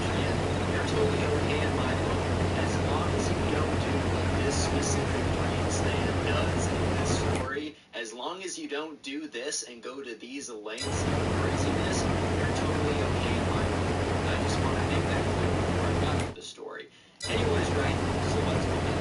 So there's this guy, he sent in the story, a subscriber. So anyways, right, a subscriber, there's this girl in the school that never really talked to them, but they were kind of just randomly assigned to each other as partners in class, and for that reason, right, they started talking, and, they actually really liked talking to each other. And there was nothing necessarily romantic, like this was a platonic friendship, or at least it definitely seemed to be that way. And let me just say, as someone with like a lot of friends that are like girls, and I have like no interest beyond being friends, and neither do they, I'm just gonna say, like, having friendships of different genders is totally great. Like, it's really cool, bro. Like, I'm being like 100% serious right now. If you don't have at least one friend who's a girl, you're missing out if you're a guy, at least. Oh my god, my voice just got destroyed right there.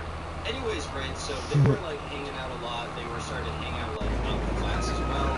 So they would hang out at recess. They were hanging out at lunch. They were getting lunch together. And it was 100% platonic. They were just like chilling. They were just becoming boys with each other, bro. Like, they were having like days related on a lot of stuff. And it was kind of a recent thing. Like this girl was very cool. Like her, she was chill. Just keep very down with her. The subscriber was really happy that, he met her because like, oh, someone else that's cool. Like that's very exciting. But anyways, right, so this is where things start to go in. This is the beginning of the end. This is where things begin to start going down. Anyways, they're super close with each other and they start becoming really good friends. And the girl one day says, hey, like, are you free this weekend? And the subscriber's like, yeah, I'm free this weekend. I'm not necessarily plans, that is. And the girl says, oh, that's great. Like, come over and just chill at my house. Yeah, that's sick, right? And, I think, like, both of their Hey, parents too, I'm were, just waiting like, for it. chill with this as It's probably gonna go up to explain it 3,400. If we're lucky, it's gonna go to 3,500. Or no, 2,500. It'd be cool if it was 3,500. And it's pretty cool for the parents to be thinking it's okay. Because, like, I'm definitely glad that my parents and my friends' parents, because I've had sleepovers, like mixed gender sleepovers before with my friends. And I mean, both my parents knew it was cool, like my parents and their parents knew it was cool because, like, I was trying to do it that, like, with friends, and there's still a lot of friends. But anyways, the parents, the subscriber asked his mom, and his mom's like, oh, yeah, sure, that sounds fine. And the girl gets the okay from her mom. And yeah, sure enough, next weekend, the subscriber's gonna go see his new friend. And oh my god, if only the subscriber like got sick or something or had surprise plans, they didn't have to go to her house because everything in the plan when he went to his house. And to explain why things got so bad, I'm gonna pass it to my boy Tax Red. Most of the story videos, he's linked in the description. Must subscribe to him. It's not even an option. Must subscribe to Tax Red. Anyways, take it away. How's everybody? Thank you, Father, for having me on this video. Here to finish the rest of this story. For the son, he goes inside this girl's house, and everything seems normal, right? Until he gets to her. At this point, he knew nothing about the whole dream state of session. She told him nothing. So he walks into the room and sees the dream and dream SMP posters, stuff like that, everywhere. Like the room reeked like she needed some fucking Febreze, like it was bad. Now the subscriber, he looks a little bit closer, and he starts to notice some of the pictures. The pictures were of this blonde guy, and now these pictures were off.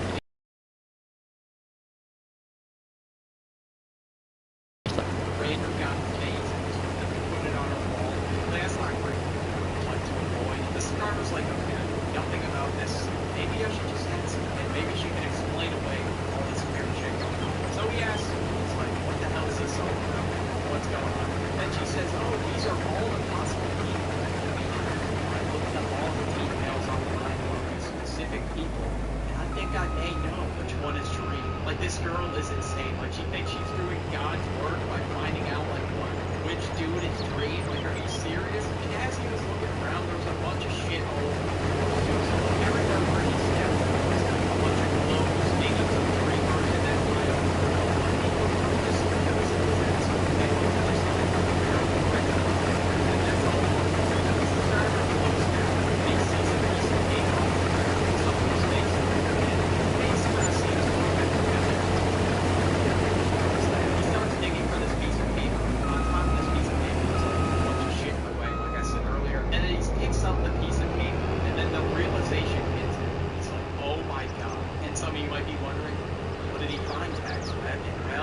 was his face. When she printed pictures of this dude, like, I don't know why she thought this was a good idea. Oh yeah, let me invite the guy over to my house that I'm printing pictures of. Like, nah, it's just gonna go horribly. Like if he were to get her to a relationship with you, like, hypothetically, like theoretically, what would you think would happen? Like, if the subscriber broke up with her, like, she would just start going absolutely psycho. Like, it seems like she's not in the best mental state, as you can tell by her room. And the subscriber, he made up just some bullshit excuse as to why he had to leave, and that was it. But yeah, subscribe to me. I tell stories as well. Okay. If you like story times, That is weird. me too.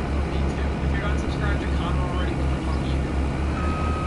Anyways, right, so the subscriber, just a little recap, he's in this girl's room, and she has a wall of people that she's trying to figure out, she's trying to reveal Dream's true identity.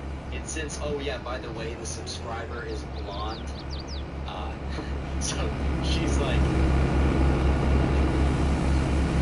But at this moment, right, the subscriber's kind of freaking out because he's alone in this girl's house. The mom left in this in her room, where it just became revealed that she basically, right, has a photo of him in her room, printed out, like, put on her wall. That's probably going to be put on her dream wall with his face on it, basically being like, I think you're Dream. And then, so he looks at her, and he's like, just got this confused look. And she looks at him back with this, like, calm, cool, collected smile. The subscriber kind of expected that she was going to be all like, oh my god, I'm so sorry, like, or kind of freaking out because, like, he just exposed the fact that she has a photo of him, like, just a printed out photo of him. But no, dude, she is calm, cool, collected. And she's like, I think you're Dream. And at this point, the subscriber's like, hey, yo, bro, What? What?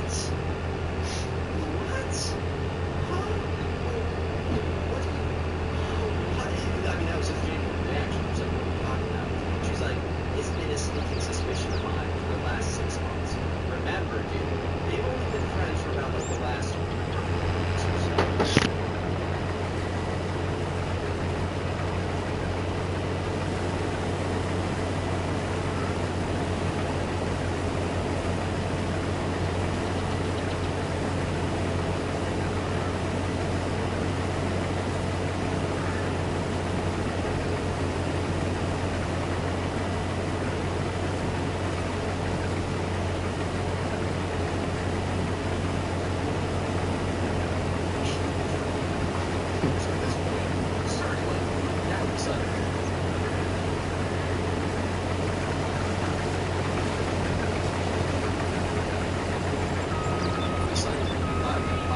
I know.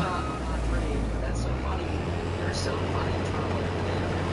Trying to like play it down. And he's like, oh, I totally forgot. I actually. It's a great, guys.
To be honest with you, I might get off in a few minutes and play cat. Oh, darn it. Ah.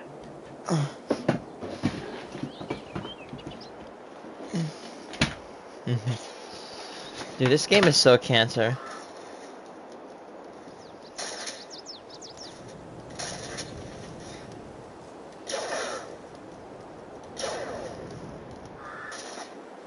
Frick. What is his face? Ew.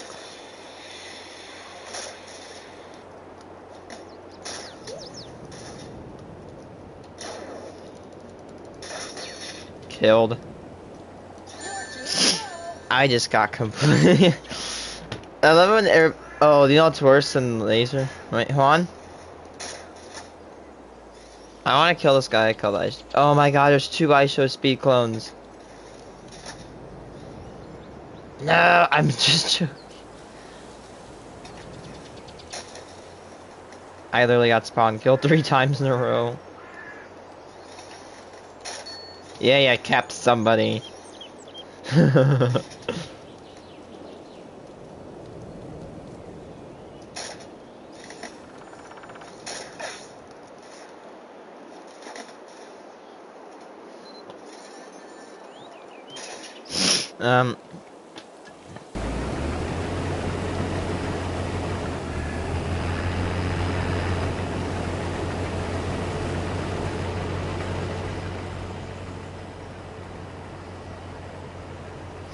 So my plan is, like, in the long run, I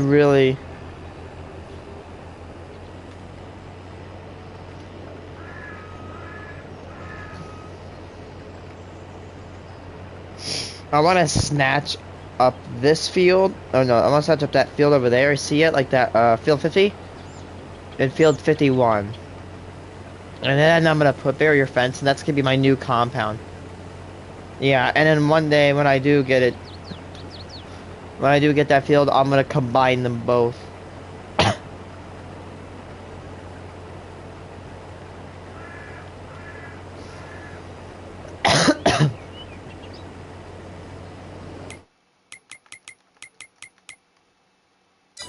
$24.04.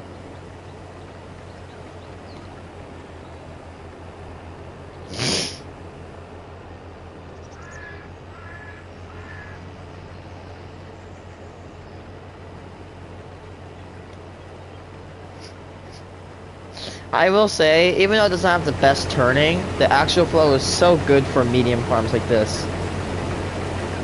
It will, however, be tested thoroughly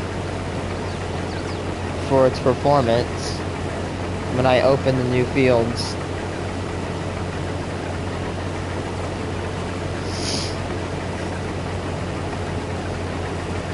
I like these fields. They're more square and they're really wide and open. If I get field 50, that's like having field 50, 44, 45, and 46 all tied up and together, but expanded. That'll probably expand my space by up to 50%, which that's a lot. I feel like that right there could actually give me at least $10,000 more per harvest. I might delete this path right here.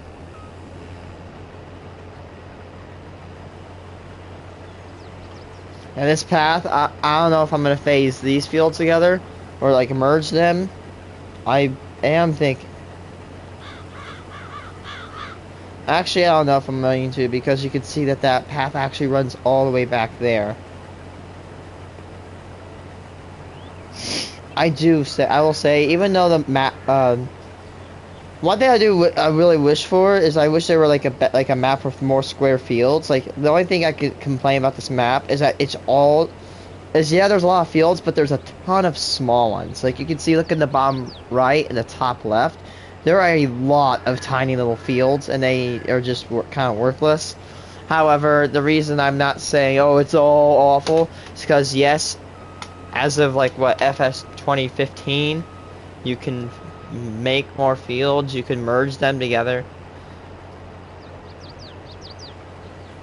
Now let's say I can literally, if I wanted to, I could take 78, 79, 80, 82, 77, 76, I could phase that, and I could merge them all into one field.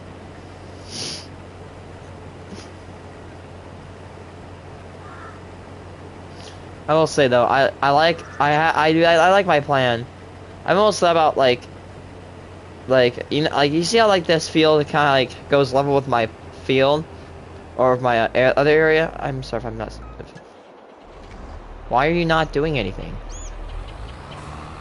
dude? I have seeds.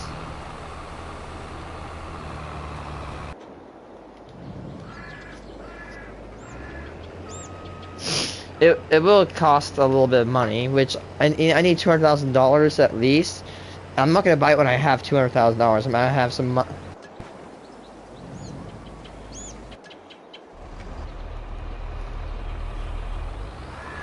Okay, I feel like you see how like okay. I almost thought about taking like lining up this field like that, and then just cutting off everything on this side that I'm pointing to, because the only thing I do not like about this farm so far is that the fields suck. I hate farming them. I hate farming these fields. They get me extra stuff, yeah, or extra harvest, but these fields are not satisfying me. At least they're cheap though. These plots only cost you like what, $150,000 to expand this, all these little fields right here.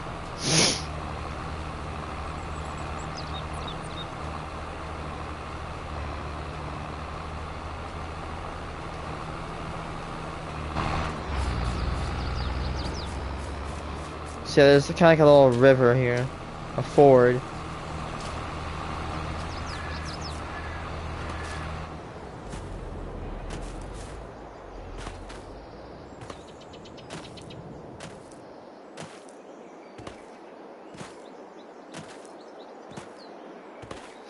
Yeah, I like that because this little river kind of creates its own boundary, but I'm gonna build fences here. Got these rails, which I can definitely put a rail right there. Let's see, like if I go up to here, yeah, this plot, it's kind of annoying if this house or farmstead right here did not exist, it would be completely overpowered, kind of, in my opinion. Not overpowered, but it'd be so perfect. But I'll just put a fence around their house too. What is this little plot?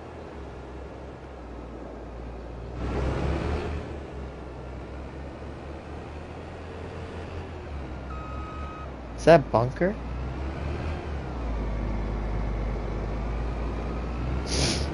I don't know, but if, like, what's it called, like, if this is my plot, like what's it called, if I had it, I'd tear out the fence that would be surrounding here, and I'd actually reincorporate it. I'd have it here, and I'd split it. I'd go there, down, over here, and straight up and connect it, like that. And then I'd probably, I'd draw a line like this, probably one day, eradicate everything right here, and use, like, field 49, all that space, just to, store things or build structures. I might even put silos right there. That is actually a pretty okay station for silos to be put. Like a production plant or sheds. You name it, that is actually a pretty good space to put it. Yes, it would sacrifice, it'd be a little bit pricey to do, but I hate this field with all my heart. I hate it. However, I need the most I can get. I would be fine destroying it, but I'd have to have more land first. And then after that, I'd have to pay money to get more silos.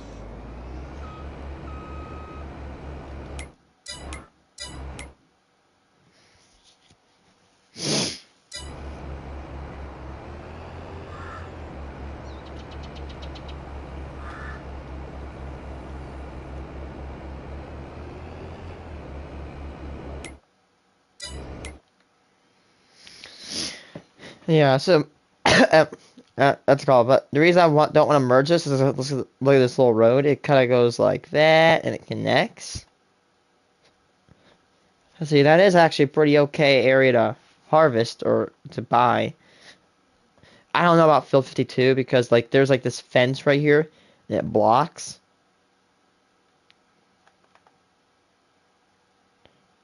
I could just buy that person's house, bruh. I don't know if I want to go like for these fields because they're a little bit pricey. Add on to the fact that they and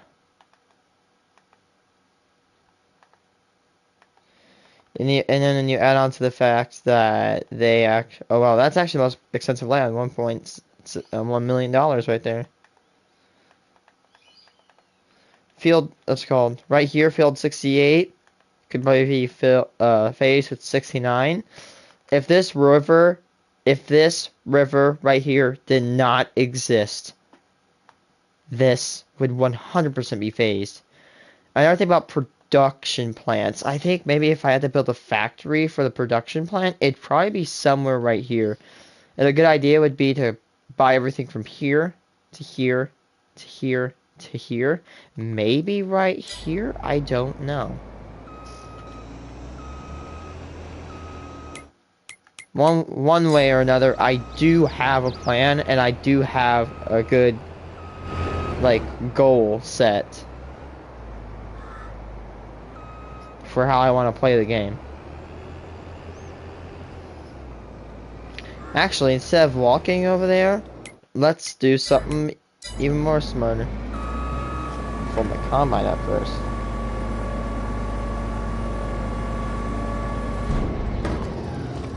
Dude, I like how you listen. Can you hear that thud? Listen to the thud. That just sounds so real. Surreal.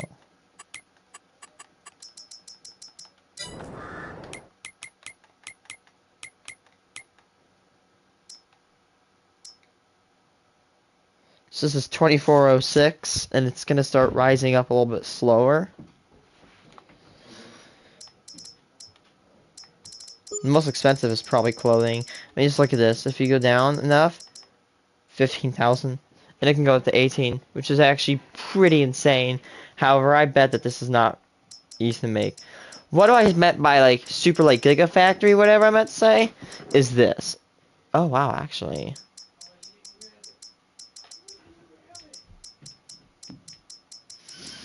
What I mean is that I want to get a factory to produce things like chocolate or flakes, sunflower oil, all this shenanigans. Wow, actually, that's a pretty good idea. That's actually pretty cool. You could probably take sunflower oil and just turn sunflower oil. I mean, look at that. If it's a 1-to-1 ratio, which I doubt it, what's it called? Let's see the minimum. Let's see $2,000, and you go up. Let's go to sunflowers themselves. The minimum is 1,900 or down 600. No, almost down to 1,000 actually.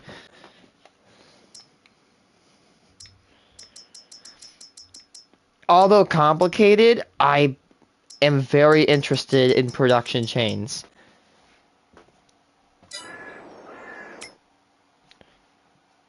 Cake, yeah, I've heard people can farm cake. I think you need like eggs. I don't know if I know I'm probably going off Minecraft, but eggs, maybe a little bit of some flour, some milk, maybe some butter. Yeah, I don't think you would need butter for cake. I'm not wrong. Again, I don't make cake, so I sound like an idiot right now.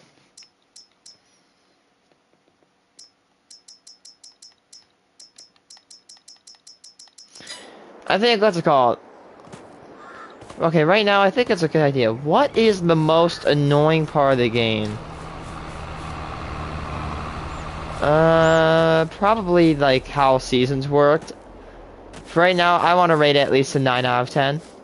No, maybe 9.5 in terms of functionality, purpose, and how well it works for me. I knocked this over with my combine.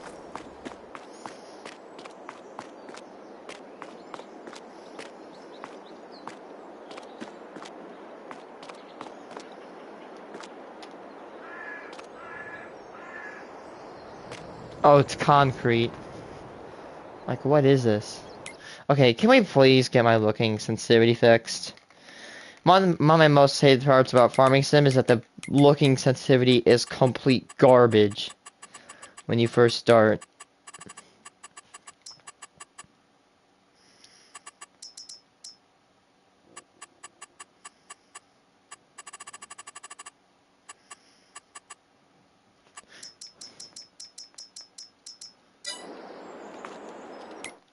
Turn that down like 250.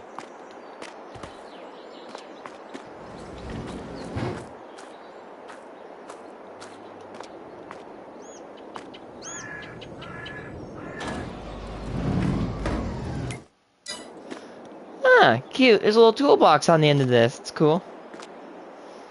Fire extinguisher, although I really, it's kind of interestingly placed. I mean, with the header on top, it's okay. Just don't run into things with that in real life.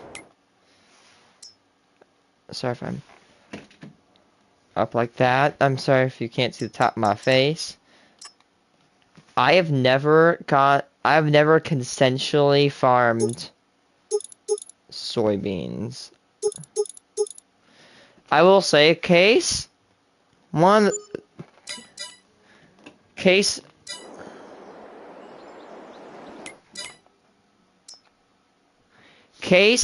as a brand, their massive strength is that they have harvesters. I mean, look at this. They built something to harvest sugarcane, which is, you know, no one farms that. They built something to farm cotton. They built things to farm all corn and all that stuff. I think their weakness is that in the game they don't have a lot of like other types of implement besides tractors, headers, and harvesters. However, the Case actually does have cultivators. In fact, I live really close to a town called Goodfield, Illinois, and that's one of the very few places that actually possess a factory for Case, and they manufacture things that till up the ground. Here, back, I'm gonna let them do their work.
Well, the ones that can, they're one track goes that do that. They can't front load. One of my favorite one tractors is the Magnum. You can put a crawler track on them.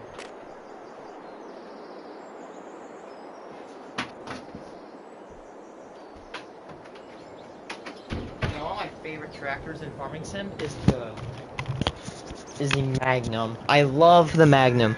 It is so modular. You can modify Magnums for literally almost any purpose you want. Loading, pulling, pushing, you name it. It's a p.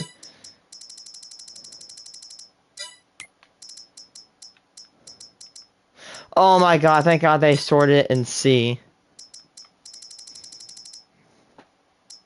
Oh, never mind. Look, actually.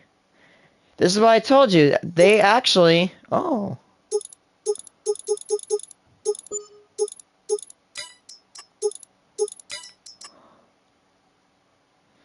Wait, Case has a baler? Yeah, this actually, right here, these things right here are actually manufactured very close to me. This, yeah. So, like, these tilling machines, this came from very close to where I live. There's this big Case plant in Goodfield, Illinois, right by I-74, and they manufacture tilling equipment. So it's kind of great, because there's a bunch of these, at least 20 of them in their yard. Even though it's not the best harvester, I really want the axial flow. I like the mainness. There are 3 types of Quadtracs. I like this. I like it because, you know, people, maybe not everybody likes the wheels. I will say they should have added the one-wheel Quadtrac, because actually I have a model Quadtrac I got from an... God, it's dusty.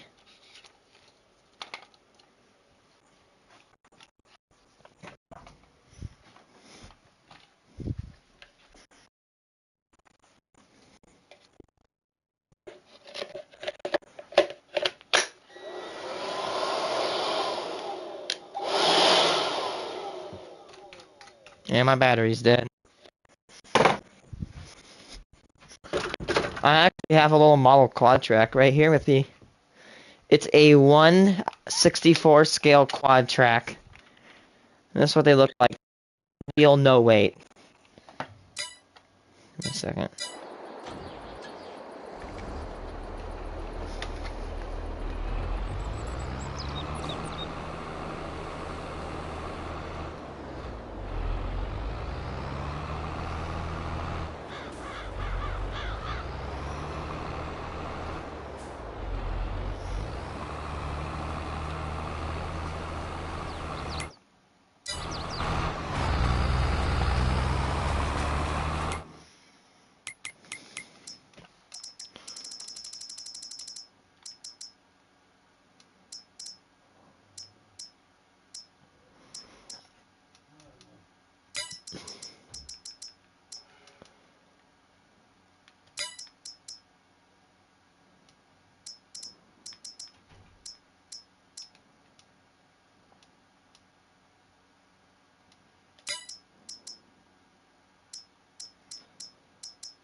Yeah, I will say they should have added the one-wheelers, but the two-wheelers are just fine.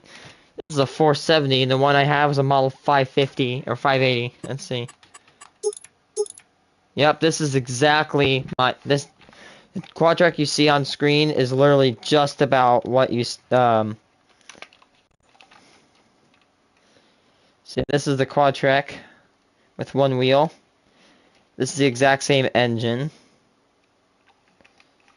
It's got the AFS. Here's the back of the Quadtrac. So, you know, this one doesn't look like it's got a 3-point hitch, but it does have a trailer hitch attached to it.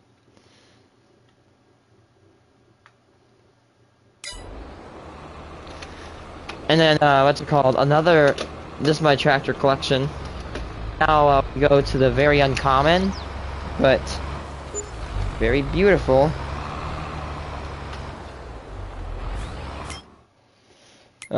Genesis T9. Here's a Genesis T9 700.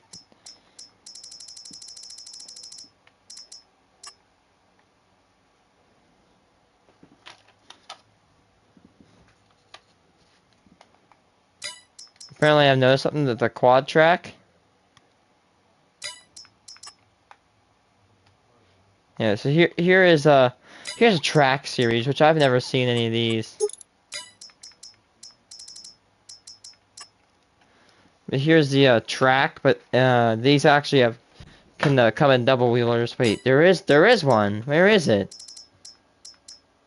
Oh, here it is. Here it is.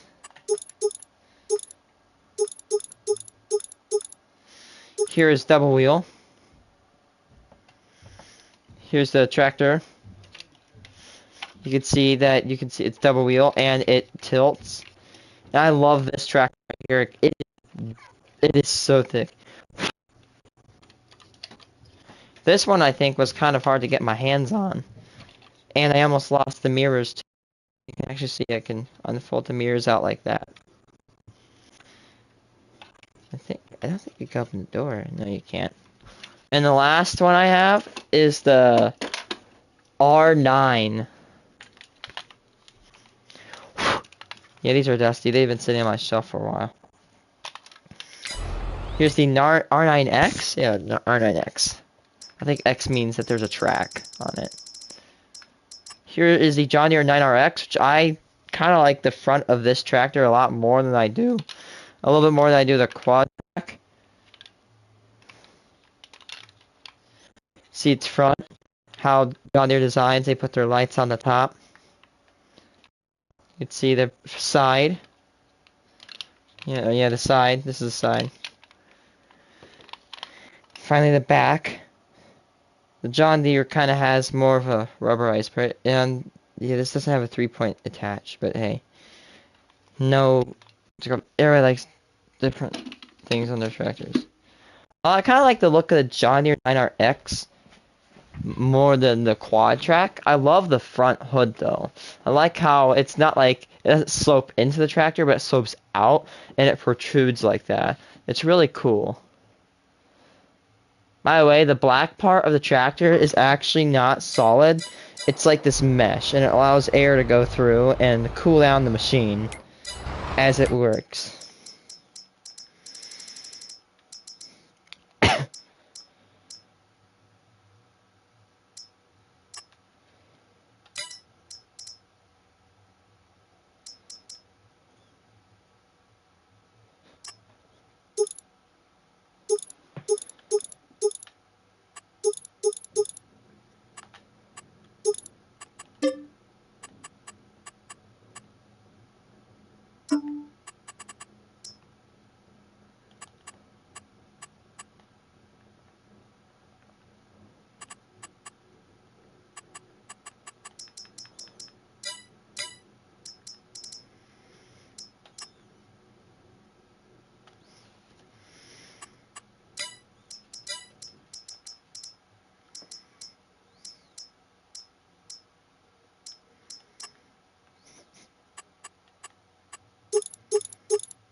Whoa!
I wish you could paint the headers, because I wish that I would paint that black, red, or that one red, yeah.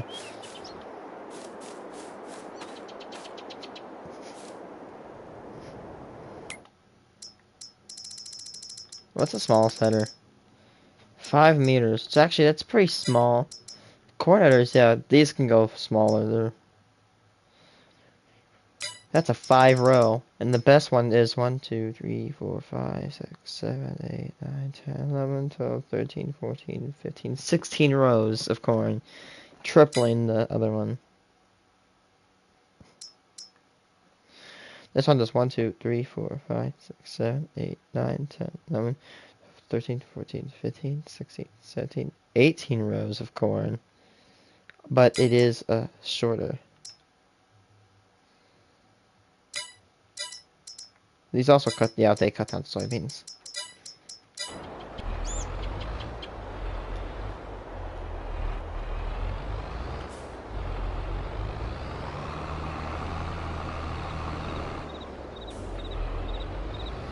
I hope I don't run out of seeds.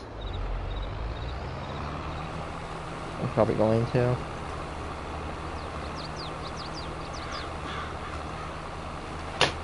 Actually, never mind. I think I'm fine, but I have to buy more seeds 100%.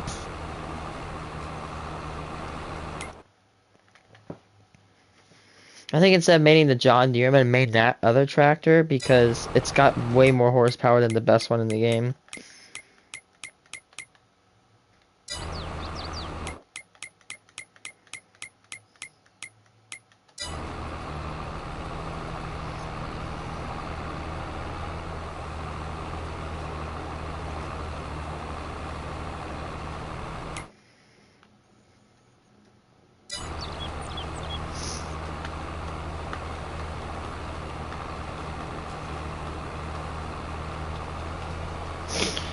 Man, one thing I do not like is that freaking bridge right there. I hate that bridge.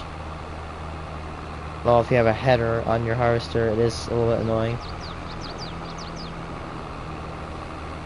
I think as I expand... I think I have an idea. As I expand my compound, this field right here I'm working on will be retired. And I might even make this slot over here into like a storage area. Maybe like a silo area where you can put grain. Or maybe even over there I could put a production area. Like upgrade it. But this would be like, I'd have to buy a bunch more fields. And instead of this all being farmland, this might even be home base. You know what I mean?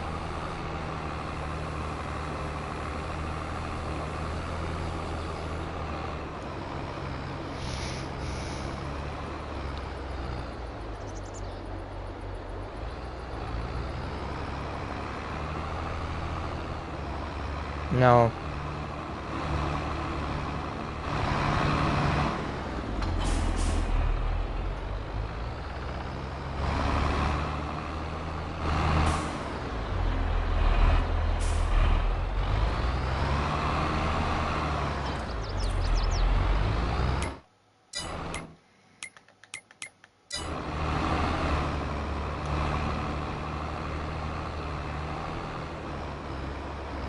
And then after I get the, if I were to get the said silos, I would definitely remove these.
One day, maybe I might. One day, it'd be a really good idea if I could cut away some of these trees, like cut them all down, and then make a path like this all the way over here. Like, let's say, look at that. If I try my new to be fields are going to be.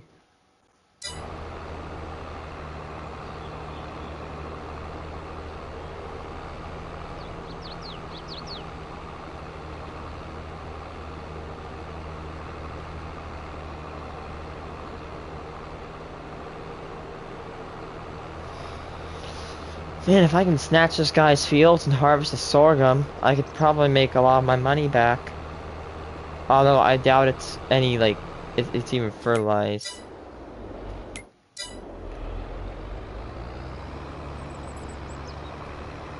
Yeah, it's annoying having to go back and forth, take everything back. I don't even know if I'll hold that many soybeans in the back of this little trailer.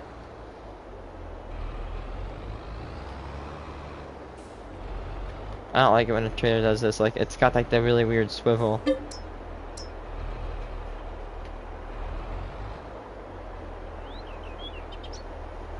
Fill her up.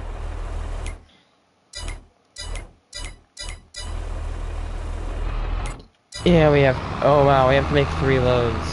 Or 4 loads, actually.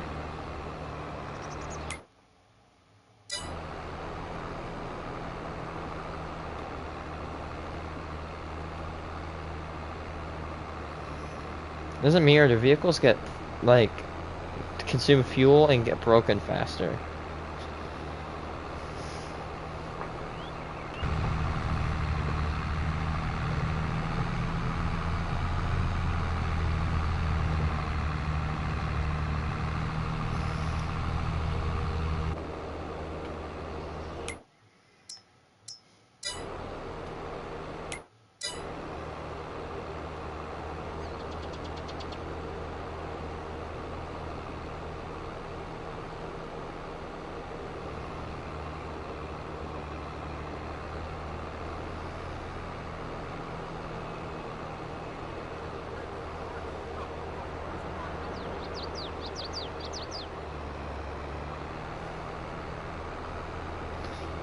My friend's got lucky, he's really close to the train station, where I have to drive so far.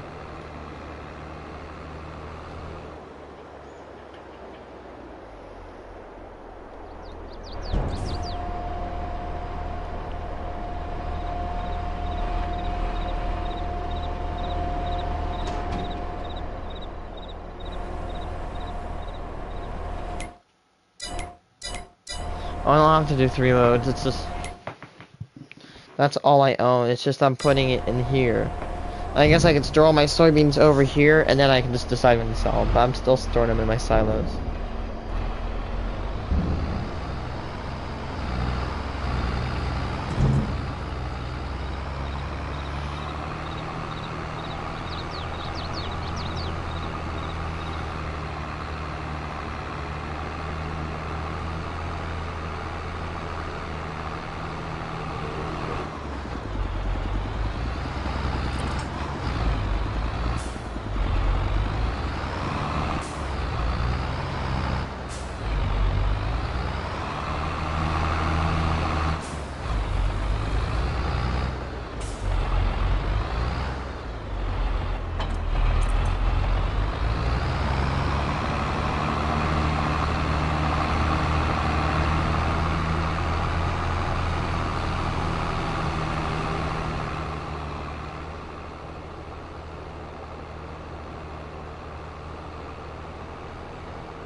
I love this map. It's so pretty and it actually feels like America.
25.55. That's a lot of money.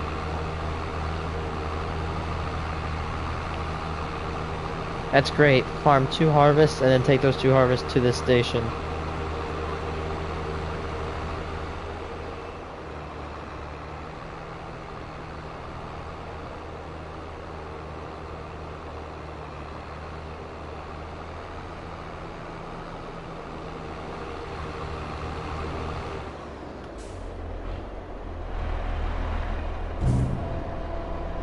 Oh, I got scared there for a second.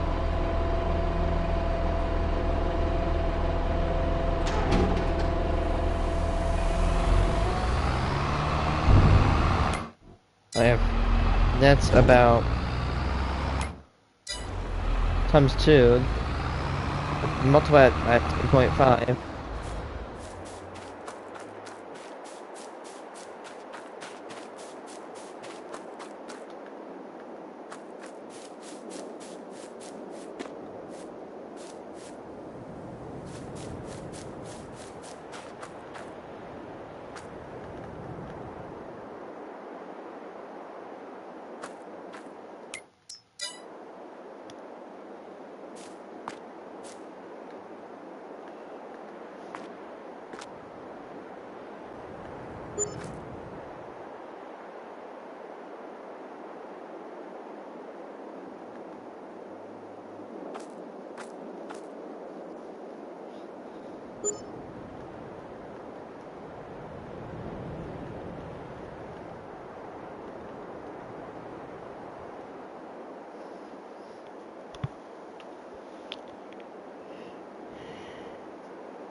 Okay, train. Choo choo mofo. Choo choo gum.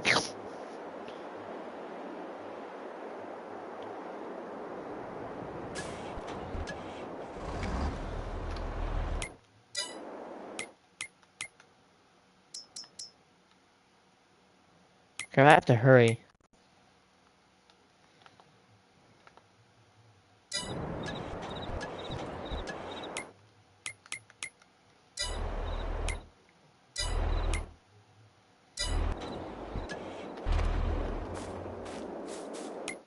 Hurry, train. It's about to go down. We got 3 hours in game until we can do this. Until we the prices are gonna start going down. Well, they are starting to go down, but they're gonna go down drastically. We better hurry.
No soybeans left.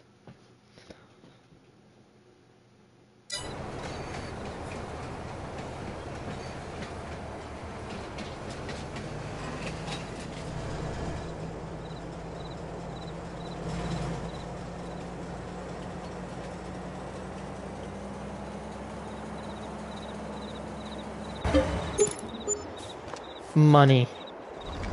Profit.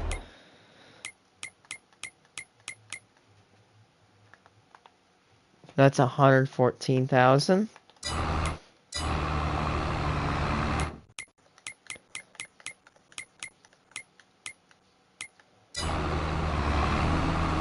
Yes, I have won $220,000. We got a bunch of money to play with right now.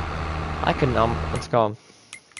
I could really buy a new harvester if I really wanted to, but sticking with the axial flow is a great decision. I'm probably gonna upgrade and buy 2 harvesters, like upgrades and the sell. I'm gonna buy something maybe like the axial flow, and I'm gonna buy the big black combine, because that one actually has a good amount of horsepower, has decent storage, and I like, you know, my favorite color is black.